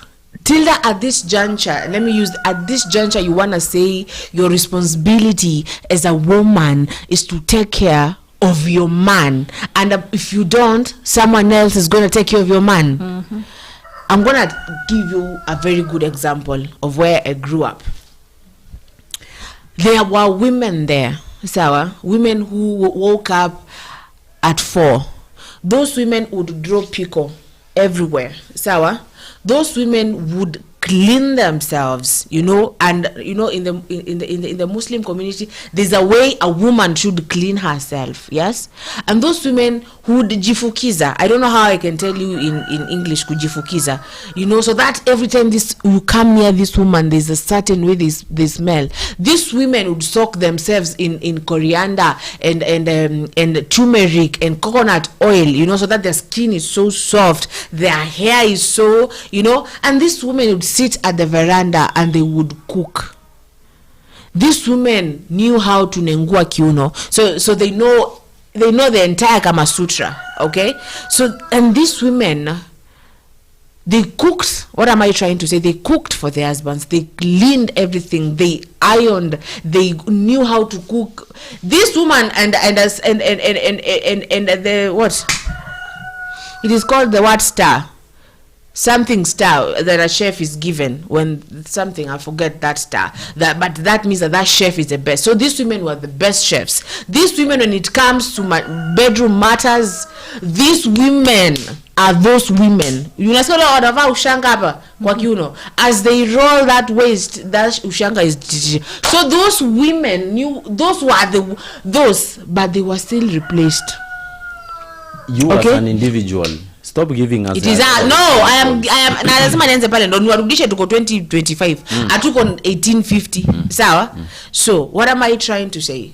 But those women were still replaced. They took care of their men, like I'm gonna tell you, those women pampered the men as children, but those women were still replaced. And we have those women took us to school, sawa. And they wanted something different. And women have been fighting for equality, tangu. Women have been fighting to be for something different, man. Women, wow. So when we go back to that box, where you want to bring me back to that box here, I am here to take care of my mans. And if I don't, someone else with. So every day I am competing with, what? You know, for you will know your. No.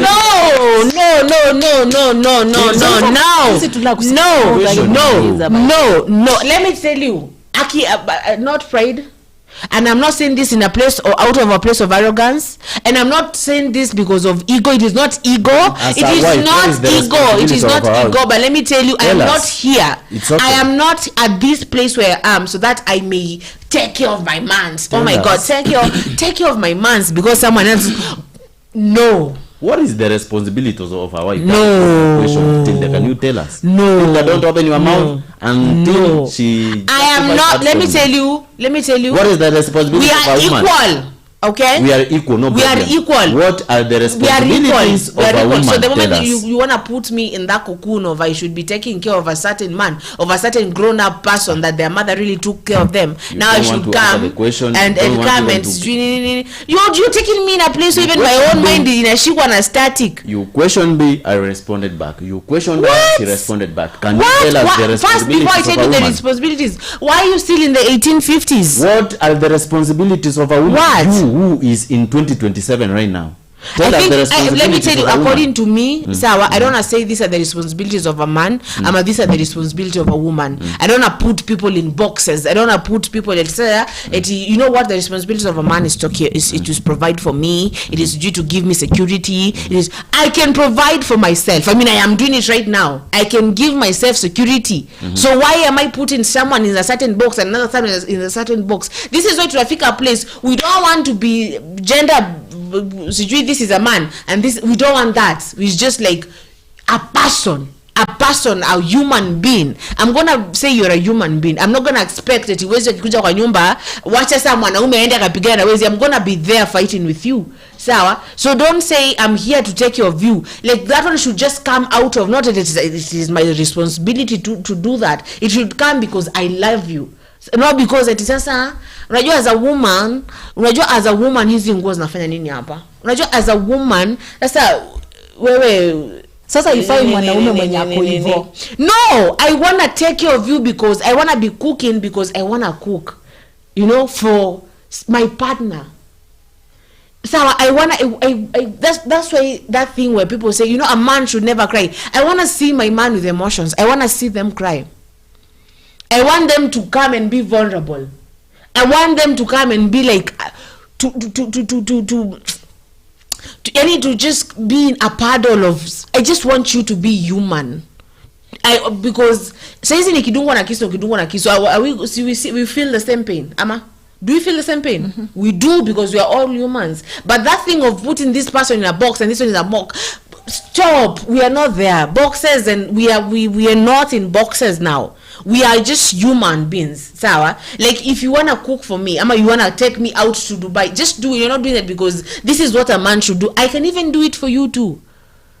Will you please make us understand what can make a successful marriage, or you can give us even references from other marriages which are successful right now that you think people are operating that way? Okay. Do you know why your mother was always sad? My mother? Yeah. I have never You don't know her, because maybe they never told you. Yeah. But let me tell you, there was never intimacy in our parents' marriages. It was just a marriage out of convenience. Like your mother saw this man is gonna provide for me, and that was that. Sawa. And your father saw this woman can cook for me, can bear my children, and that was that. So like you find your mother was a lonely woman. Your father was just a lonely man. Like you're married but you're lonely. Why is that? And that's why we are striving so much to really change it, to make it different. That's what I'm trying to explain to you. Yes. Like I'm gonna tell you what I want. Sawa. What I want in my thing, I want a human being. I'm not gonna specify, and please, it's okay, Sawa, because you're entitled to think whatever you wanna think. So, but I'm gonna just love a human being. I want them to feel free, like they would come to me to anything. They would come to me with anything.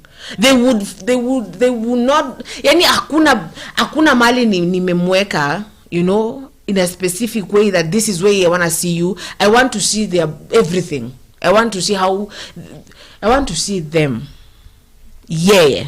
So not all these things, these things that we put uko. That's why when someone comes to me and they flex at you, what they can do for me is provide for me. I'm like, you know, no, I don't want that. Do you believe in this, say that what a man can do, a woman can do it better? I believe that everybody can do it better. No, I'm just no, nimesema aje? Do you believe that everybody can do it better? Do you believe you can do it to your woman can do it? It is a yes or no question. Sinakwambia when I believe mimi. No, it is a yes or no question. That cannot be a yes or no question. Do you believe that do you believe in this say that says that what a man can do, a woman can do it better? And I'm saying, is it yes? Susikie venasema. I want you to say. Now you want to put me in a certain box again. No. And I'm trying not to be in a box, Felix. I am saying I believe that a man does what they can do in their own capacity, and a woman does what they can do in their own capacity, but everybody can do it better. Why are we putting ourselves in boxes? Why do you want to be in a box? So Felix want me to only see you. No, if I start dating you, you want me to only see you as Igwe, my man, my protector, my provider, the person, intercontinental. You want me to see you that way? You want me to see yes, that's another thing that I hate. You want me to worship you? No, I don't want. What do you want me to do? If you remember very well, Zolfa, you can't be friends and I'm worshiping you. You can't be friends and you expect, because it's the expectations in a relationship. The expectations that we put, like you expect me to be a certain way, I expect you to be a certain way. Expectation kills everything. Like I don't want to expect anything from anybody. Like no. And if I don't get that, then I'm gonna be that for myself, because if I don't want to be ever put in a box. Anyway, I think you have talked much, and we need to cut this story short for us to continue with whatever we are talking about. But this is what I want you to understand, my sister. I can't say that you are wrong, and I support your points. Yes, because right now everybody is dominant. In his or her own way. Haven't you seen a woman who is acting like a father, like a mother? In fact, a woman acting like the head of the family, where the husband is just there. Mwanamuka analisha familia na mwanaume. Haven't you seen something like that? And it's okay if that's what they have agreed. Men have got weaknesses, men have got their own dominance. Lakini yule mwanaume naye mwenye anakaa ngoje kulishwa na mwanamke ako tu. Mimi hata nakufukuza hata kama ni kweli. What if they can't do it? Nasema aje? What if that man can't? No, like that man just kuna watu wanakaa natural. Like I always tell you, si ndio? Kufanya gambling, kucheza pool, anakuja anachukua simu yako. Unashtukia ashaenda kuweka pool. Kuna watu wenye I have a neighbor. The husband is just there. Ataenda tu kibarua, yeye aenda akunywe pombe yake na akuje. But he can't know watoto wamekula aje, watu wanakaaje kwa hiyo nyumba. In fact the woman is the one who built the house. Wacha producer tupeleke huko sasa, at least tuone kama hiyo issue inakaaje. Kuna wengine wako tu. Now my foundation is all about giving back to the community, and I'm surprised. I've been here, this is my 3rd time. The first time I was here, I met the women was there, so I thought let me do something for the youth. Alafu inafanyika, we're in our program, then goons come in, tunaanza kuibiwa, kupigwa, gari imevunjwa, security ameumizwa, and many other things. Watu wamepoteza simu, vibeti, pesa. It is so wrong. We are not in any political party. We just want to help each other. We are empowering women, youths, and the vulnerables. So I am so sad. I'm annoyed. I don't know who can do this, because yule anafanya hivi, una watoto, uwe mwanamke ama mwanamume, you have kids. So you using other people vibaya kuwapatia pombe ama bangi na masilaha kuumiza watu wengine, it's not right. So I'm not in any political party. Sijasema nataka kiti gani, I'm just helping people. So whatever has happened today, we are women who are empowered. We are women who will want to give back to the society. We are women who have dreams from where we come from, and we left our homes to change our homes. Sisi kama foundation tulikuja huku Kitale, tukasema tumepotea sana, but sisi wazaliwa wa huku, sisi wote unatuona hapa, sisi wazaliwa huku. Ngia kama mzaliwa wa Nzoia, amezaliwa huku, amesoma huku, anakaa huku na atazidi kukaa huku. Kitu kimefanyika leo kibaya sana. Tulifikiria sisi wana Nzoia we are cosmopolitan, we have Wakale, we have Luyas, we have Sabawot, like we are a town that hosts every tribe. And why I say this is nakumbuka wakati wa post election ijawahi fanyika violence hapa Nzoia. So I am wondering, it has saddened me a lot, like we are there, tuko na foundation yetu, we have a foundation that wants to empower women, a foundation that is there to empower youth, a foundation that is there to give back to the society, and all can attest that we have been giving back to the society and we will continue giving to the society. But what has happened today haijakuwa sawa kama kijiji, kama Nzoia, kama county, Kenya mzima, kama nini haijakuwa sawa, na hatufurahii na hatuwezi furahia. Tumekuja kusaidia wale hawajiwezi, lakini tunapoanza kufukuzwa as early as this, we are wondering what is happening. We are very worried.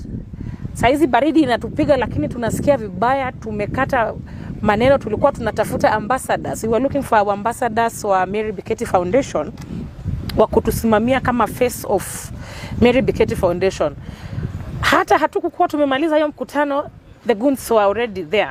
So we were wondering who was sponsoring those goons, on what grounds. We are not a political party. We have not started saying we are from which party. We have not said what we want. Our mission was to help the vulnerable in the society. That was giving back to the society. So when we want to give back to the society and goons are at us, na mapanga, that was so worse. And I feel bad from where I'm standing. Julikana kama Morgan Chesoni, nikiwa mkazi wa Nabiso Ward, Kiminini constituency, Nzoia County. Leo hii nina uchungu sana kwa mambo ambayo imetokea leo pale Museum. Sisi kama vijana tumesikitika sana kwa ile mambo imetokea leo. Sisi kama Mary Foundation tulikuwa na foundation ambayo tulikuwa tumeleta talent show pale Museum ili kuweza kuuza talanta ya vijana wetu. Tulipokuwa tunaendelea na mkutano wetu, vijana walikuja around vijana 50 ambao hatujui walikuwa wametumwa na kina nani, lakini tuna information kidogo kuhusu wale ambao walikuwa wamewatuma. Kwa sababu kuna gari ilikuja pale, na baada tu ya hiyo gari kuja pale, furugu ikaanza. Tumeshambuliwa na visu na mapanga, magari yetu yamepasuliwa, but tunasema ni sawa. So sisi we are not a political party, tutaki kiti yoyote. Mheshimiwa Mary Biketi hajasema anataka kiti yoyote. Ni watu tu wenyewe wameanza kuogopa na kuwa na wasiwasi. Hajasimama pale popote akatangaza kwamba anataka kutaka kiti ya fulani, anataka kiti ya fulani, kiti ya fulani. Na siasa bado. Sisi tunajaribu tu kutembeza foundation ya Mary Biketi, tuweze kusaidia wale watu ambao wana shida, tuweze kusaidia wale vijana ambao wamekaa nyumbani hawana kitu ya kufanya, tuweze kuguza talanta yao. Fanyikazi katika wakfu wa Mary Biketi. And what has happened today is quite unfortunate. It's quite disturbing. Na ningependa kusema haya. Sisi kama Mary Biketi Foundation hatuko kwa mrengo yote ya kisiasa. Mary Biketi Foundation, our director called us, those people from Kitale, Trans Nzoia County, that we were brought up, born in Trans Nzoia, tushikane ili turudishe ile kidogo tuko naye katika wanajamii. Lakini imekuwa jambo la kusikitisha, tumevamiwa, tumefurugwa, tumesambaratishwa na cha kustaajabisha kwa mapanga na visu. It's high time tutoke kwa siasa ya shilingi 50. It's high time we sit down with the stakeholders and find our value as youth. Na kwa wale ambao wanatumia vijana wetu vibaya, wanasema la upanga linajibiwa na upanga. Lakini sisi tunaomba Mwenyezi Mungu, yale ambayo mnapanga mabaya yatawarudia nyinyi wenyewe. One of the models in this Biketi Foundation. We were so excited sikia leo kuja ku model and to be part of this Mary Biketi's Foundation. So what happened is quite unfortunate and we were not so happy. And we know it is one of the things that ilikuwa imefanya like we as youths tumekumbukwa. And that is why we really came up so happy in such actions that we are condemning that, and it's not a good picture to everyone. Imefanyika leo sijafurahia. Youths tunatumika.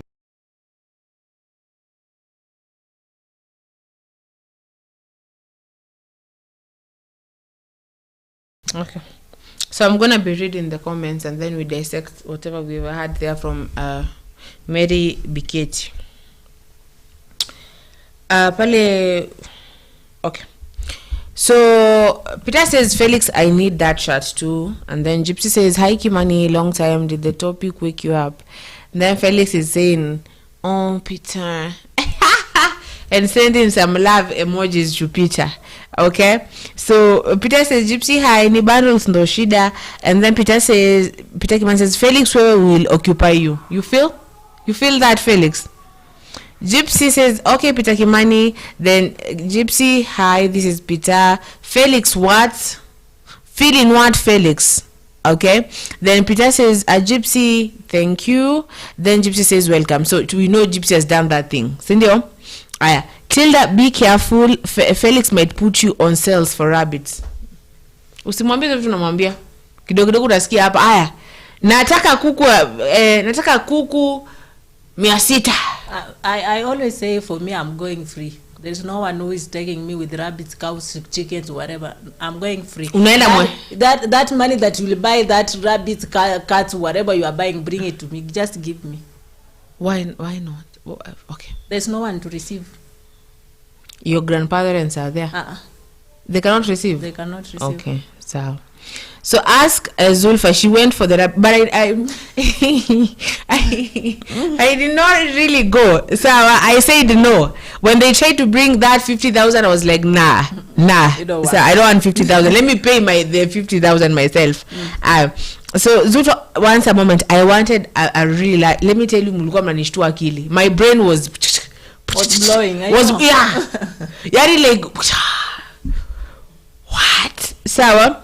Tilda, how? What? Anyway, mshtua Gypsy, umemshtua sana. Sawa? And then there's Tilda, drop the Bible and travel. I'm disappointed.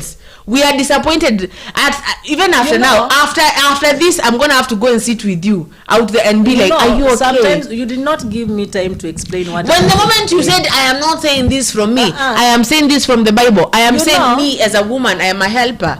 You see, it gets confusing. You listen to the Don't statement quote the Bible on me. You get into it. Usinikwotie Bible hapa uniambie. Hataki kukupea time. It is very bad. No, Felix. I gave you moment. You said I gave Tilda moment. She said she why are people replying just Tilda? distracting her, Why echoing her. Why are people reading? So you want me? You know your feelings when like I should accept. I will not. It's okay. Let me tell you, I was told to be loud and proud. Okay? So I'm always loud and proud. Somebody one day will silence you, my son. My God, they have tried. Look at me. I'm never gonna be give her time to silenced. speak what she was So talking. I'm gonna give you again. What is a Okay, tell woman us to now, you? my sister? Come on. Don't change Take your statements. microphone. Not changing statement.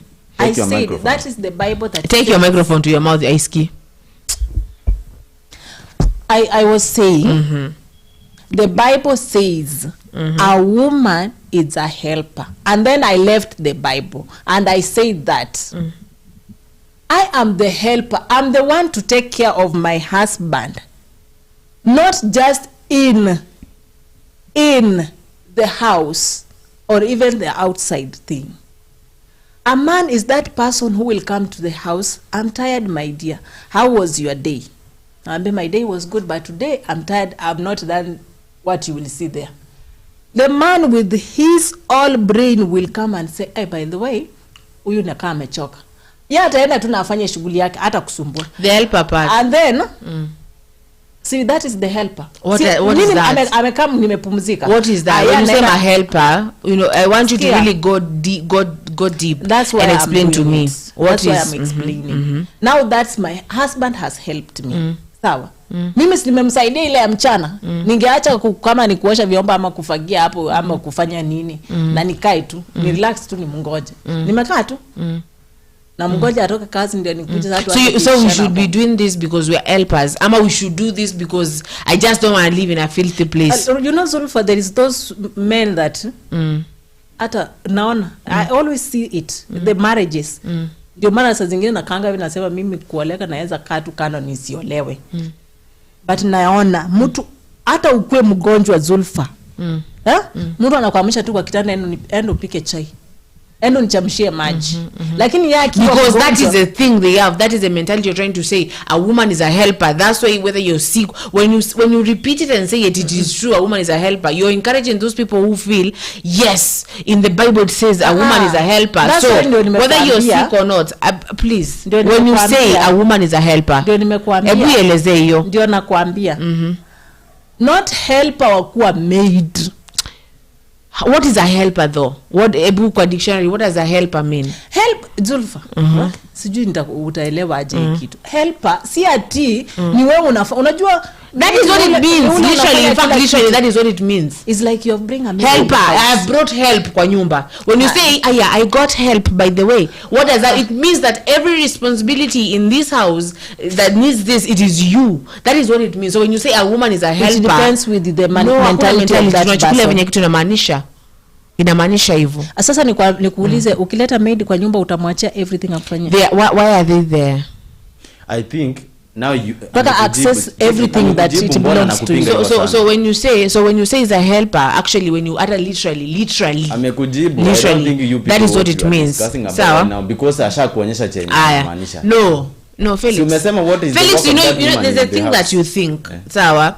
You know, and I understand, and maybe that's where you grew up, sawa. It's okay because but if you're with me, I'm gonna teach you some things, sawa. You wanna? I'm not saying I'm gonna because you know one thing when I met Felix, sawa. I think they grew up in a place where a woman should be seen, sawa. A woman shouldn't speak, and the moment a man speaks, a woman should be like, my lord. Zulfa, make sure usiolewe na mkale. My lord. You know, when Felix says, nataka chai, I say, so may it be my lord. Hiyo ni commander. And let me tell you, nah.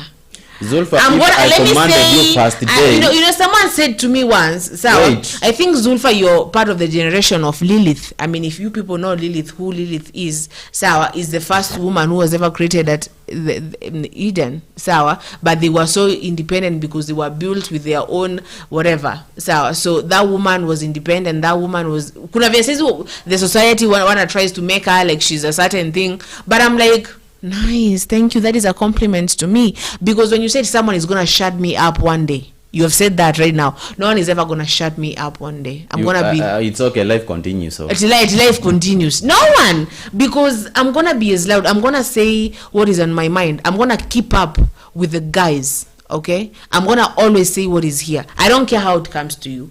If you're a weak man, you're gonna say ude man anidharau, but it is not kukudharau. I'm just expressing this myself. This is what I want you to know. Whether maybe you give me time to speak or you can continue speaking while I speak, it won't be a problem though.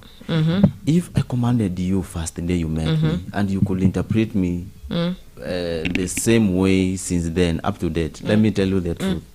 I have got my spiritual sons, okay, who I could at some point share my knowledge to, who could at some point follow me as a role model when it comes to what you understand. Yes, I never had somebody that I can command and somebody that I cannot command. The only person I cannot command is somebody I interpret to be older than me, and I'm supposed to take orders from the person. Do you know I don't respond well to commanding. Despite being a woman, despite being a man, I can't command that person. Why is it commanding though? Why is it commanding? What is commanding? Why are you commanding? Why do you need? No. Let me tell you, in my life, I will never respond to a command who? Yes. Command who? You are I can never. Let me tell you, the moment someone commands me, that is the moment you have lost me. You raise your voice at me. I don't care you're 100 years old or a million years older than me. Do not command me. I command you. Do not. I have the mandate. Whether you're the president of Kenya, sawa, or you're the Queen of England, and the moment you command me, why communication is a skill that people should you know. Sometimes, do you know you catch more flies with honey than vinegar? Why is that? Maybe if you talk politely. Have you ever met those bosses who just talk politely and they are listened to? Anakuambia tu pole pole, anakuambia, you know what, I would like if we could do this, if we could do this, we could do this. And those people are actually respected more than those who come and be like, you know what, I said there, you should do that there, and you should do that. Those one, you what? Who? What? No. Kuna different things. No. The commander. Communication. Communicate. Say this is this. Anakuambia what? Sasa nimesema nika who you speaking to? Mtu akikuja na akakuambia hapo niwekee chai ama niwekee maji. That's a command. I believe it is. You see me with my young sister. Have you ever seen me ever commanding her? But she will do things. She will just, like, we talk. We talk. She's like 14 years younger than me, you know. And I'm always telling her, like, you know, just talking to her, and we like, because what man? Where did they come from, and where did you people come from? Like where? Because commanding, till if I start commanding, how will you feel? Zulfa. Yes. Unajua kuna watu wengine. I think you know my story. Yes. Mimi yenye nilikuwa naona hivi na macho. Ndio nakwambia, is your grandfather commanding to you, ama they're just kind people who talk to you? My grandfather is different. It depends. Akicommand ni nini umefanya. My grandfather, you cannot take a glass that is cracked. Ati unampelekea maji. Atakurusha nayo. Hiyo imemkasirisha. Kikombe umemwekea chai inakaa hivi hivi. Atakwambia, I've bought everything in this house. Why are you doing this? But that is just common sense. But it doesn't mean they need to command you. But he doesn't command. They talk. What do you respond to? I think the question is, what do you respond? Do you respond to commands? Ama like someone just communicating to you? Someone should communicate. Unaona shida ya my grandfather. Time ya chakula ikifika. I don't know who lied to people that when you're rude and when you're loud, you're like, fanya. That's when people are gonna be like, oh my God. No. Even when I become whatever, I like people talking, like, just it's good for a man to communicate to you, not command you. But that means no. I will never respond to commands ever. If you communicate in the house, that means that's love. I think you have said what you have said. You have shared your ideologies, and you have communicated. You have communicated in a good way that maybe if somebody who is outside there could maybe come up with could come up with a good word conclusion over the points you have been talking about, that could be better. Yeah. So you think I'm saying because I want someone out there to This is what I want to Felix, kidogo before to manza time, sawa? I'm not saying this so that somebody out there can be like is Zulfa a wife material or no. Utawaona hapo alai. Can I please take you back to what we were supposed to No, let me read comments and after we go, we finish. So I'm not doing that. I'm just speaking. I don't need approval from anyone out here. So my approval is I think the best comes from me. The best approval can only come from you. Atajua akishakuoa. Asiulize hapa. What you see is what you get. Hakuna nini. So okay. Zulfa, can you bring the studio to 2025? Gypsy, it's gonna need a lot. It's gonna need a lot to bring this studio to Gypsy, let me respond to that. Let me tell you this, wherever you are. I may seem to be, maybe, I don't know the way I can put this, but I may seem to be of maybe no information about this, but we have seen many single mothers, many people living without wives because of the same. Oh my God. You understand? See the kind of dress now you're trying to Can give me. you give me time to address him? So single mothering, address Gypsy. Single mothering is coming from many people. We have seen many people living as single mothers, living without wives because of the same. And at some point, people do marry, chase those chase the partners, marry again, remarry, marrying many times without finding the person, maybe the person we live with. Ask yourself why these things are happening. By now, we had that guy could complain that they were attacked and they are not of any political party.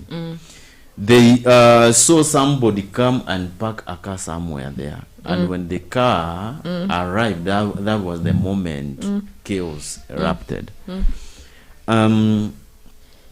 These ladies were there to empower women.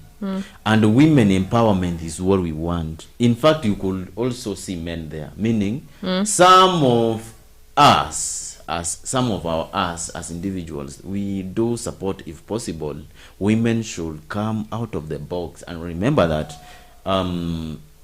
if possible, they have got a role to play in the society. Some issues, just like what these ladies and me, we have been discussing in the, for all the time maybe you have been with us, are the same issues that could make somebody be tagged like someone's wife is somewhere. And this someone's wife is not the first wife. How did this came to happen that somebody can maybe have two to three wives at some point? So we don't want to see women maybe at some point being diminished or maybe wakidharauliwa inaitwaje? Ndio. Kwa Kikisi. Disrespected. Kwa Kimeru. Why does it matter? Kudharau kwa Kimeru ni aje? Si you are Meru. Thank you. So, this is not what we want. Vela nataka watu wafikirie mimi ni Meru.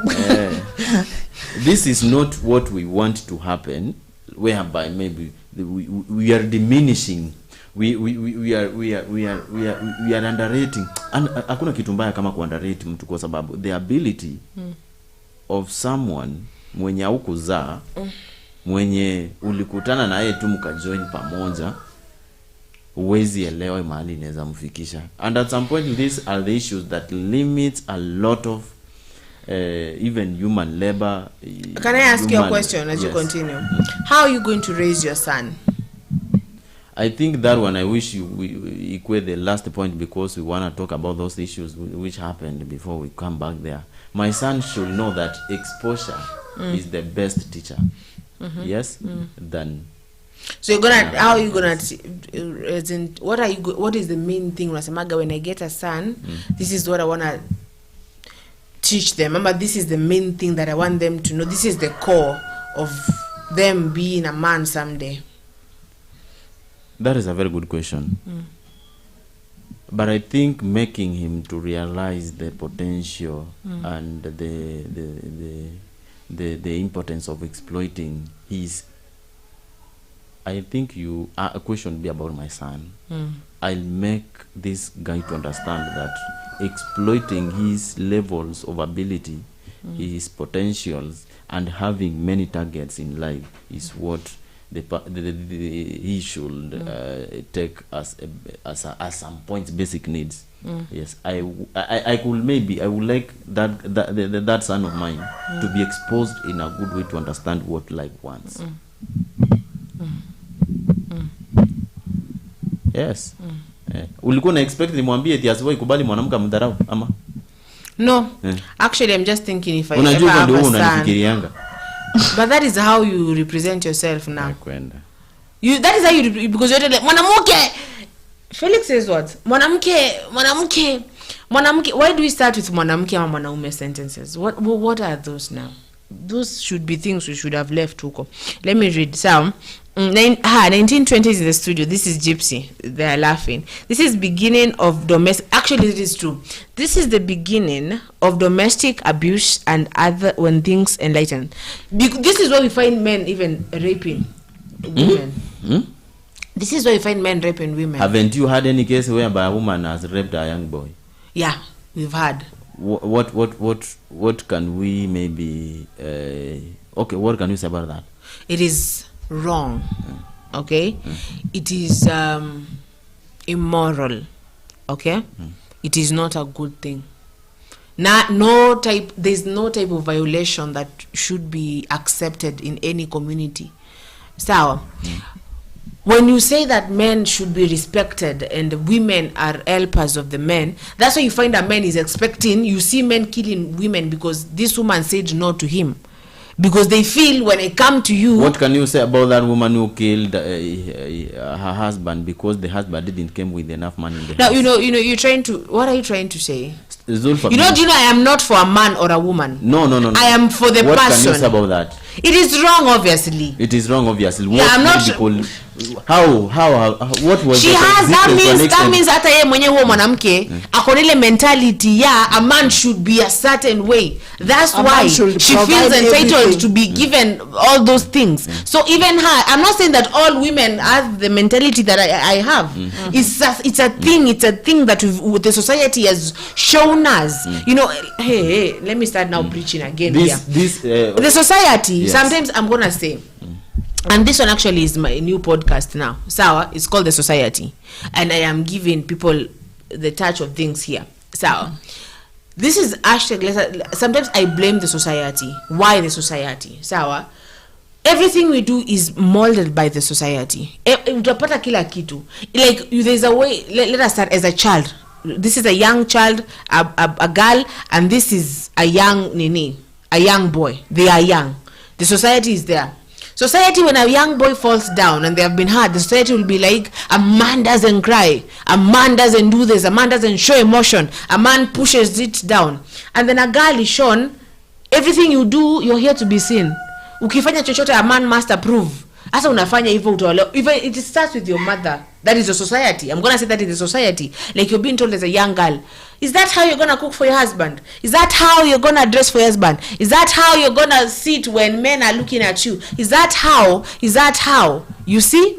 And you see how these two people are being shaped as they are growing up. So this one knows, if I apply lipstick, then a man should approve it. If I do this, then a man should do. So they're never living for themselves. They're living for the society. They're living for the man. Okay? Then a man is shown, wewe ukitembea itisha nini, like walk, let people bow at you. A woman, mwanamke anakuambia nini? Brother, mwanamke anakuambia nini wewe? Mwanamke hafai kubonga. You see, so that's how a man grows up. And then we go meet in a marriage. Sawa, where now everything I do, I want you to approve, but you're still human. Sometimes even you want me to approve, but you can't come with emotions to me because mwanamke akuona ukilia, unaambia mwanamke nini? We lewa.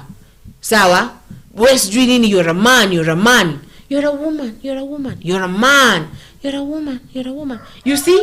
So there's huyu moja anaoneshana wewe, you shouldn't even be looking at your husband directly in the eye. You should be like this, when the man speaks, you should be like, my lord, my leash, my this. That's why you find women out here being my mans, and it's good. Sometimes it's good, you know, if you're proud of your man, it's good, but it's like you do not have your own life, and that is puts pressure on the man, okay?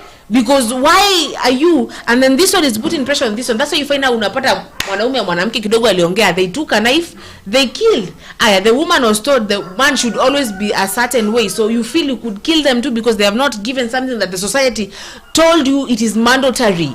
So we meet together in a relationship where you should be free and I should be free, and it should be something just we are flowing. It's like flowing a river, and how you let a river, a river carry you, you know. You just don't fight with the river. That's how it should be. You just there, not fighting the waves and letting it carry you. But because we are fighting with the river there, what do I mean when I say fighting with the river, with the currents of the river? I expect you to be a certain way. I've put you in a pedal something, and you've put me somehow. So ukikosa kuja na pizza, and I was told by the society a man should provide no matter what, I'm gonna think of killing you. Like, I feel it is my right. I came here with expectations. When a woman speaks and you're told a woman should never speak, you feel like violence starts there. And when a woman comes and tells a man, no, I don't want to date you, that man feels, what? Eti mwanamke amenikataa. Mwanamke ananikataa aje? They kill that woman. That's why we're finding that people are being killed out here. And what? That's why, what am I trying to say? I blame the society.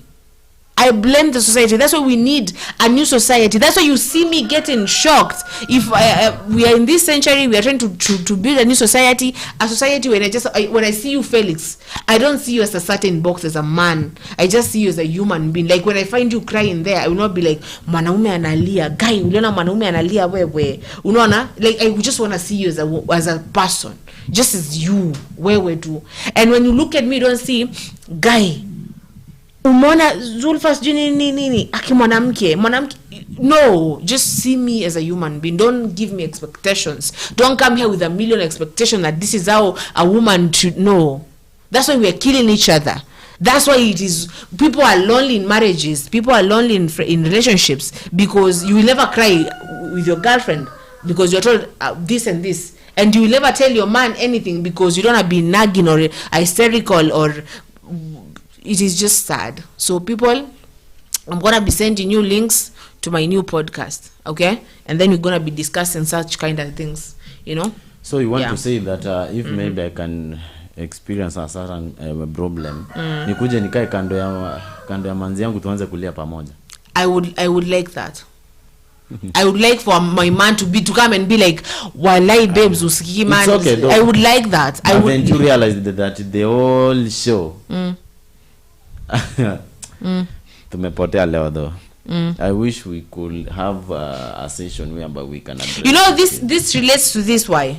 Because maybe someone who came to Oparanya'S wife feels like unakuja Nzoia kufanya nini, you know, it's like they're trying to intimidate that woman.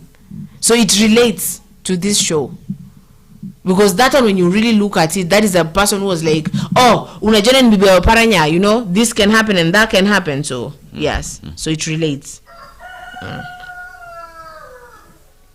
Now I'm gonna finish the comments, sawa? Because at that time pale. Asema Gypsy says, I am non-binary, but Zulfa appreciates persons and people. She's speaking the real life. She's explaining everything with love for you, my friends. Actually, I would like for you people to really do a sensitive college. I would also like the way you are going to apply that when you are married. How am I going to apply what? I'll copy you. I'll copy you. So I'll copy you, and if it works, yes, just be a friend to your person. You nilisema kika. Na kukua friends, kwani you don't cry with your friends? I just said I want to see my man come to me, sawa, and be like, Zulfa, walai, imagine leo nimepoteza mita 20. Walai nasikia sijui ama leo nilienda tu job nilifeel vibaya. And I just be vulnerable. And I'll not judge you because you're vulnerable. That is good. And I will hug you. And I will even cuddle you. Sawa? You are doing it as who? What? You are doing it as who? As who, aje? Already. Wait, tuendelee. No, what do you mean? Wakati as their partner. As their partner in life. I'm gonna be always there for you to niamshe saa 9 usiku uniambie babes I was sleeping and I feel a certain way. I want just that, please. Me take a robot. If I don't want a robot. I want someone, a human being, okay, with emotions, not some things that sijui zikwaje. Unapata mtu ako tu hapo what brother, what now? So does Natembeya come from there? Yes, Natembeya is the governor of Nzoia. Tilda has a selective meaning of helper. Wow. Sawa. They're gonna learn. I'm gonna be teaching Zulfa nani Tilda.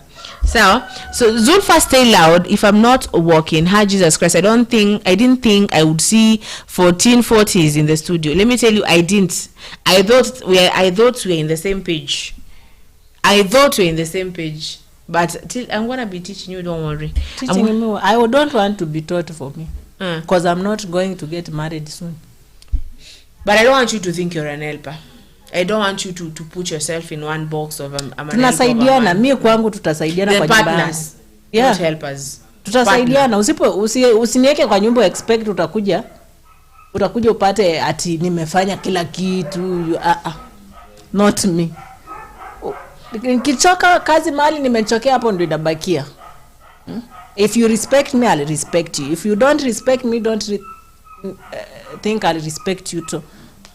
So, those who have dated me, they know which kind of a woman am I. So ukichoka tu na mimi, usianze just walk.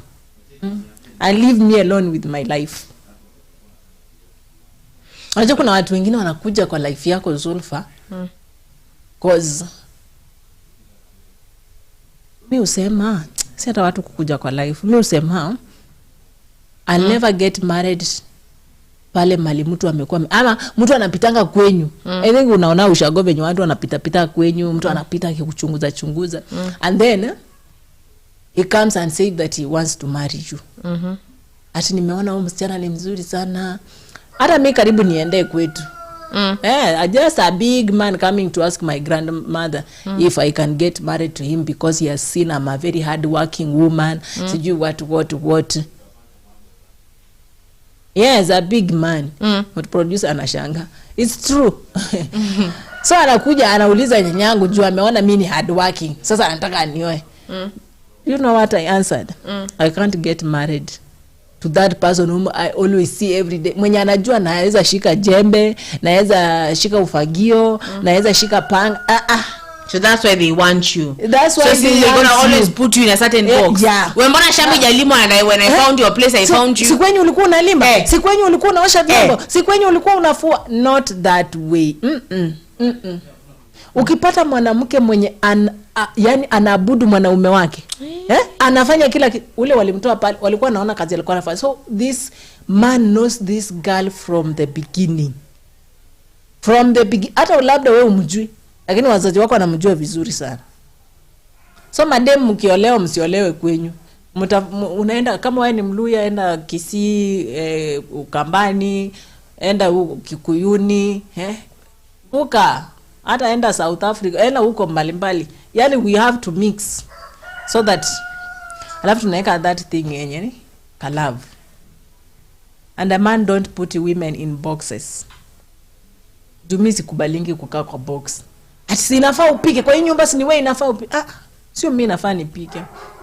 I know I supposed to cook, but ukipata sijapika, labda hata mkono yangu imekatika na ujuu unakuja kunipigia tu kelele. So if you can't find no food in the house, you can go order, or you can go on order, or you cook.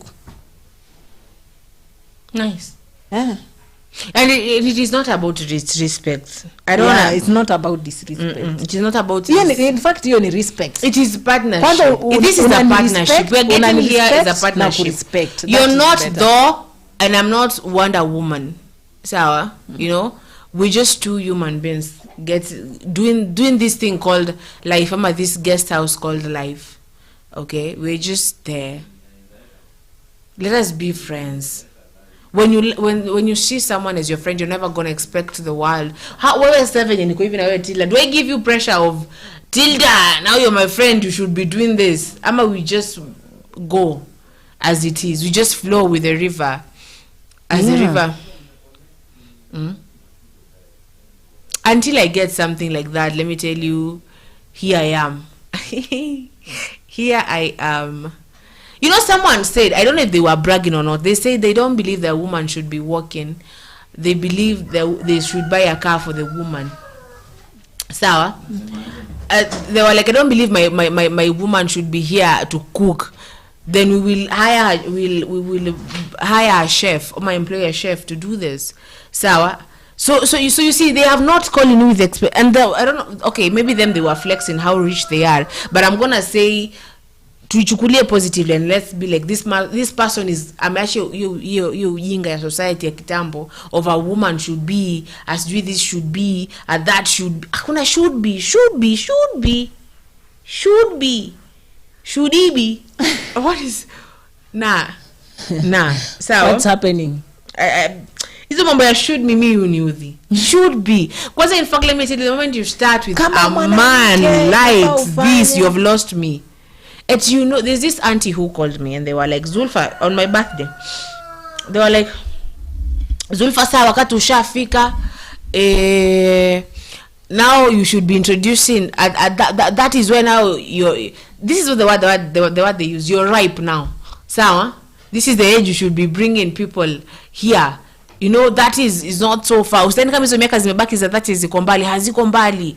By 30 you should have certain kids. You should have mmejenga wewe na bwanako, mmefanya sijui nini. Kwa hivyo kama unakuja nyumbani, ukuje nyumbani na mtu. Kama sivyo sisi tunakutafutia mtu. And I'm like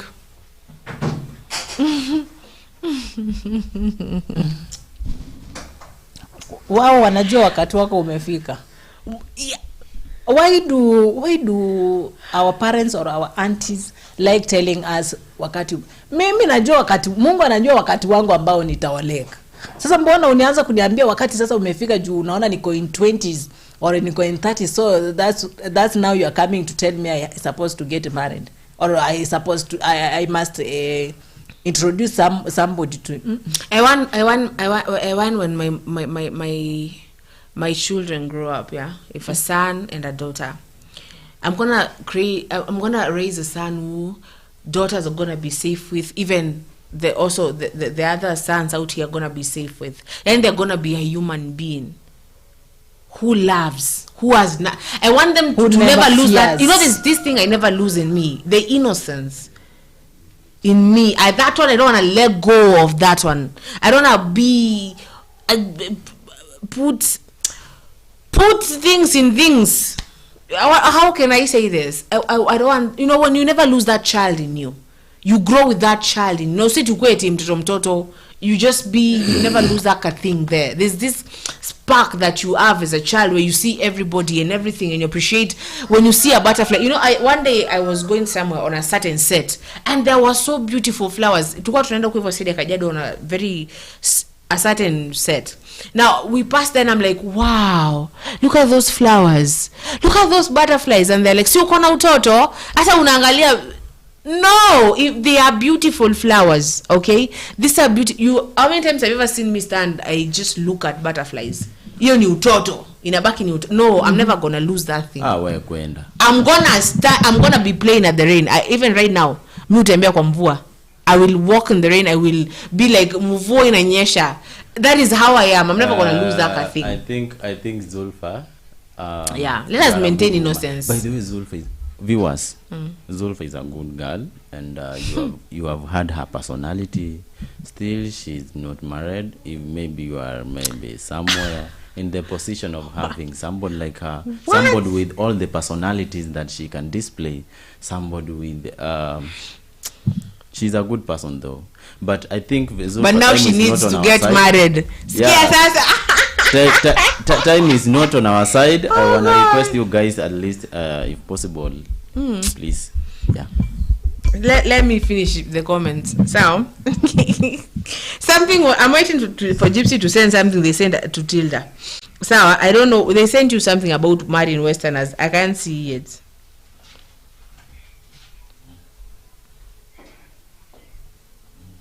If Gypsy would resend the nini that thing, I will read it. So yes.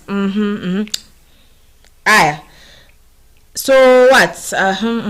Felix, don't spoil it. You are getting there. And then Gypsy says, Zulfa, I wrote something there for Tilda, and you missed about marrying a Westerner. Please. He was so old to me, man. What? No, he had developed so many rabbits. Thanks, Queen Zulfa. You're welcome anytime. Felix will start selling me for rabbits again. Sawa. Now this time nimezipunguza. 200 tu zitaweza. Wewe kwenda. Ataenda akireduce pole juu anaona market ni kama imekuwa tight. What is the market now? Market kwa Zulfa inakuwa tight. Wacha nipunguze nione, labda wanaona ni expensive. And the one it needs farasi, my dear. Horses. But we should be happy people in life, yeah? Yeah. We should try to be happy. Yeah, sometimes you're not going to be happy, obviously. There are times where you're going to... And it's okay. You know what I usually say? Maybe I'm just a traveler in this universe where I'm being allowed to feel things, to be anxious today, to be fearful today, to feel happiness, to feel sad, to feel depressed, and it's all okay. So those emotions, I just let them run through me until they are done. Yes? So let us try to maintain our innocence, man. Akiwalai. If we maintain that child in you, I'm not going to look at you and hate you. I'm going to be jealous and come and smash your car. I'm going to come and do what? Smash your car. Smash your car. Okay. I'm not going to come and destroy your car if I have that innocence in me, that beautiful thing that we lose as we grow up. I'm not going to do that. I'm going to see you as a human being. I'm going to want you to be safe and feel protected. Yes? Yes. Yes. Yes. What do you have to tell us? The third comment, the last comment. That last. Tell us as I look for that. So guys, tunaona the time is running. Nakwambia muda nao unakimbia. Tukianza show Zulfa, have you noticed I move? The first 20 minutes you think I songi, but the more we keep on, sasa hata unasahau saa unapata imesha songa imeenda. Like right now we are out of time, but it's because of you guys giving you some. Hapa ni kufunzana. Yeah? Read from your phone if you see anything about Westerners. Yeah, you are and tunafunzana tu. You tell me what I supposed to do, I tell you. Zulfa tells you, Felix tells you. If you don't agree, you say you are. Mtu anasema ile yeye mwenyewe anaona, ile yenye mwenyewe anajua venye yeye ana prefer inafaa kukua. Everybody has his or her opinion to say whatever he or she wants in his or her life. For everyone. For me, like right now, I'm tired with dating the Afrikaners. I want to now go outside the country. Zulfa maybe once in the country, but with the specific person that she knows she wants. But for me now in Kenya, if you are in Kenya, don't look even where I am. Usiangalie saidi yangu. Usiniangalie wewe. Unaniangaliaje mimi nataka mzungu? You are looking for mzungu. Why do you want mzungu? Even if it's not a mzungu, but black Americans. Yani nataka niende huko US, England, yani huko. That's why you think you wanna get what you want. What is the difference between? I get what I want. I just wanna move. And you cannot move on your own. You must get married first. I want to get my man to move. So you see now 1450 thinking. Not 1450 thinking. It's me that I want. Si ati tumekaa na yetu tunapanga. Sawa. Yani niende huko anitembeze alafu. Is it this one, Gypsy? This one of Tilda has selective meaning of helper, or Tilda drop the Bible and travel. I am disappointed. Nilisoma. Tilda, be careful. Felix might put on sales for the rabbits. Because I can't see anything about Nene. Ama ilienda wapi? Ni kama ili. Okay. Maybe iko fika kama ilitolewa. Now, please, my dear, as I was saying to the people, kila mtu ako na nini yake, sawa? Kila mtu ana choose venye anataka kukaa. There is no one who will come and choose for you at you must marry this person because he is a lawyer or is a president or is a son to president or is a no. Wewe mwenyewe unajua kile unataka in life and stay on it, stick on it. Usiache mtu aku slidishe huku anakopeleka huku anakurudisha huku afanye hivi. Like for me. But thank you for listening to us. We are Kenya News Alert TV. We love you and appreciate having you here on our online chat, our online calls, everything, guys. Thank you very much for this particular morning that God has given us, seeing today and still celebrating the death of Jesus Christ, the Son of God.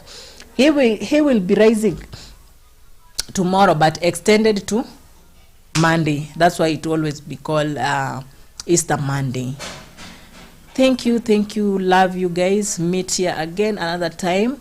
Don't go far away. Ama usizime data karada, because we will be back here on noon. At noon, we'll be here at noon, telling you what's going on in Kenya or in the country or in the. Actually, Gypsy has resent it, but it is not coming to me. It is not. Maybe natolewa. It is not. Please look at your phone. Maybe akituma inatolewa. But I don't. Is it in the guidelines of this community? Because it is not coming here. Or text in my WhatsApp. I will read it. Text it there. I will read it here live. Maybe end na guidelines za hapa. Sababu I can't see it. Gypsy is resending, and Gypsy is asking you, Felix. Felix, how many rabbits? For Zulfa. 500 rabbits. For who? For Tilda now? Tilda what now? Sell Tilda because you sell us. Sell Tilda as we finish. They're asking for Tilda. How many rabbits do you want? For Tilda? No. You don't want rabbits, but you want rabbits from me. If you want maybe to take Tilda, you wanna give out 30 horses. Yes. The horses have been transferred. Yeah, now 30 horses. Give me time. Yeah. Horses. 10 dairy cows. Where? Yes. For our African queen. The lawyers in the and 3 million shillings. Anyway. And what? 100 million shillings. 3 million shillings. 3 million shillings. You feel she's worth 3 million shillings? Not 100. She's a commodity in the shop. Please, that is appreciation. Because so why am I purchase human life? Yes. Anyway, Gypsy just send it in my phone. I will read it. I will read it. I think kumalizia kitu yenye ninaweza request my fellow Kenyans to understand is that in our country right now there is nobody who is superior. There is nobody who is maybe what can I say, inferior.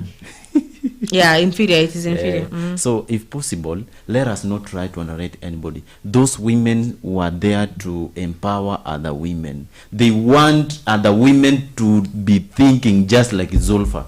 They don't want maybe to remain in that zone whereby people wanna say that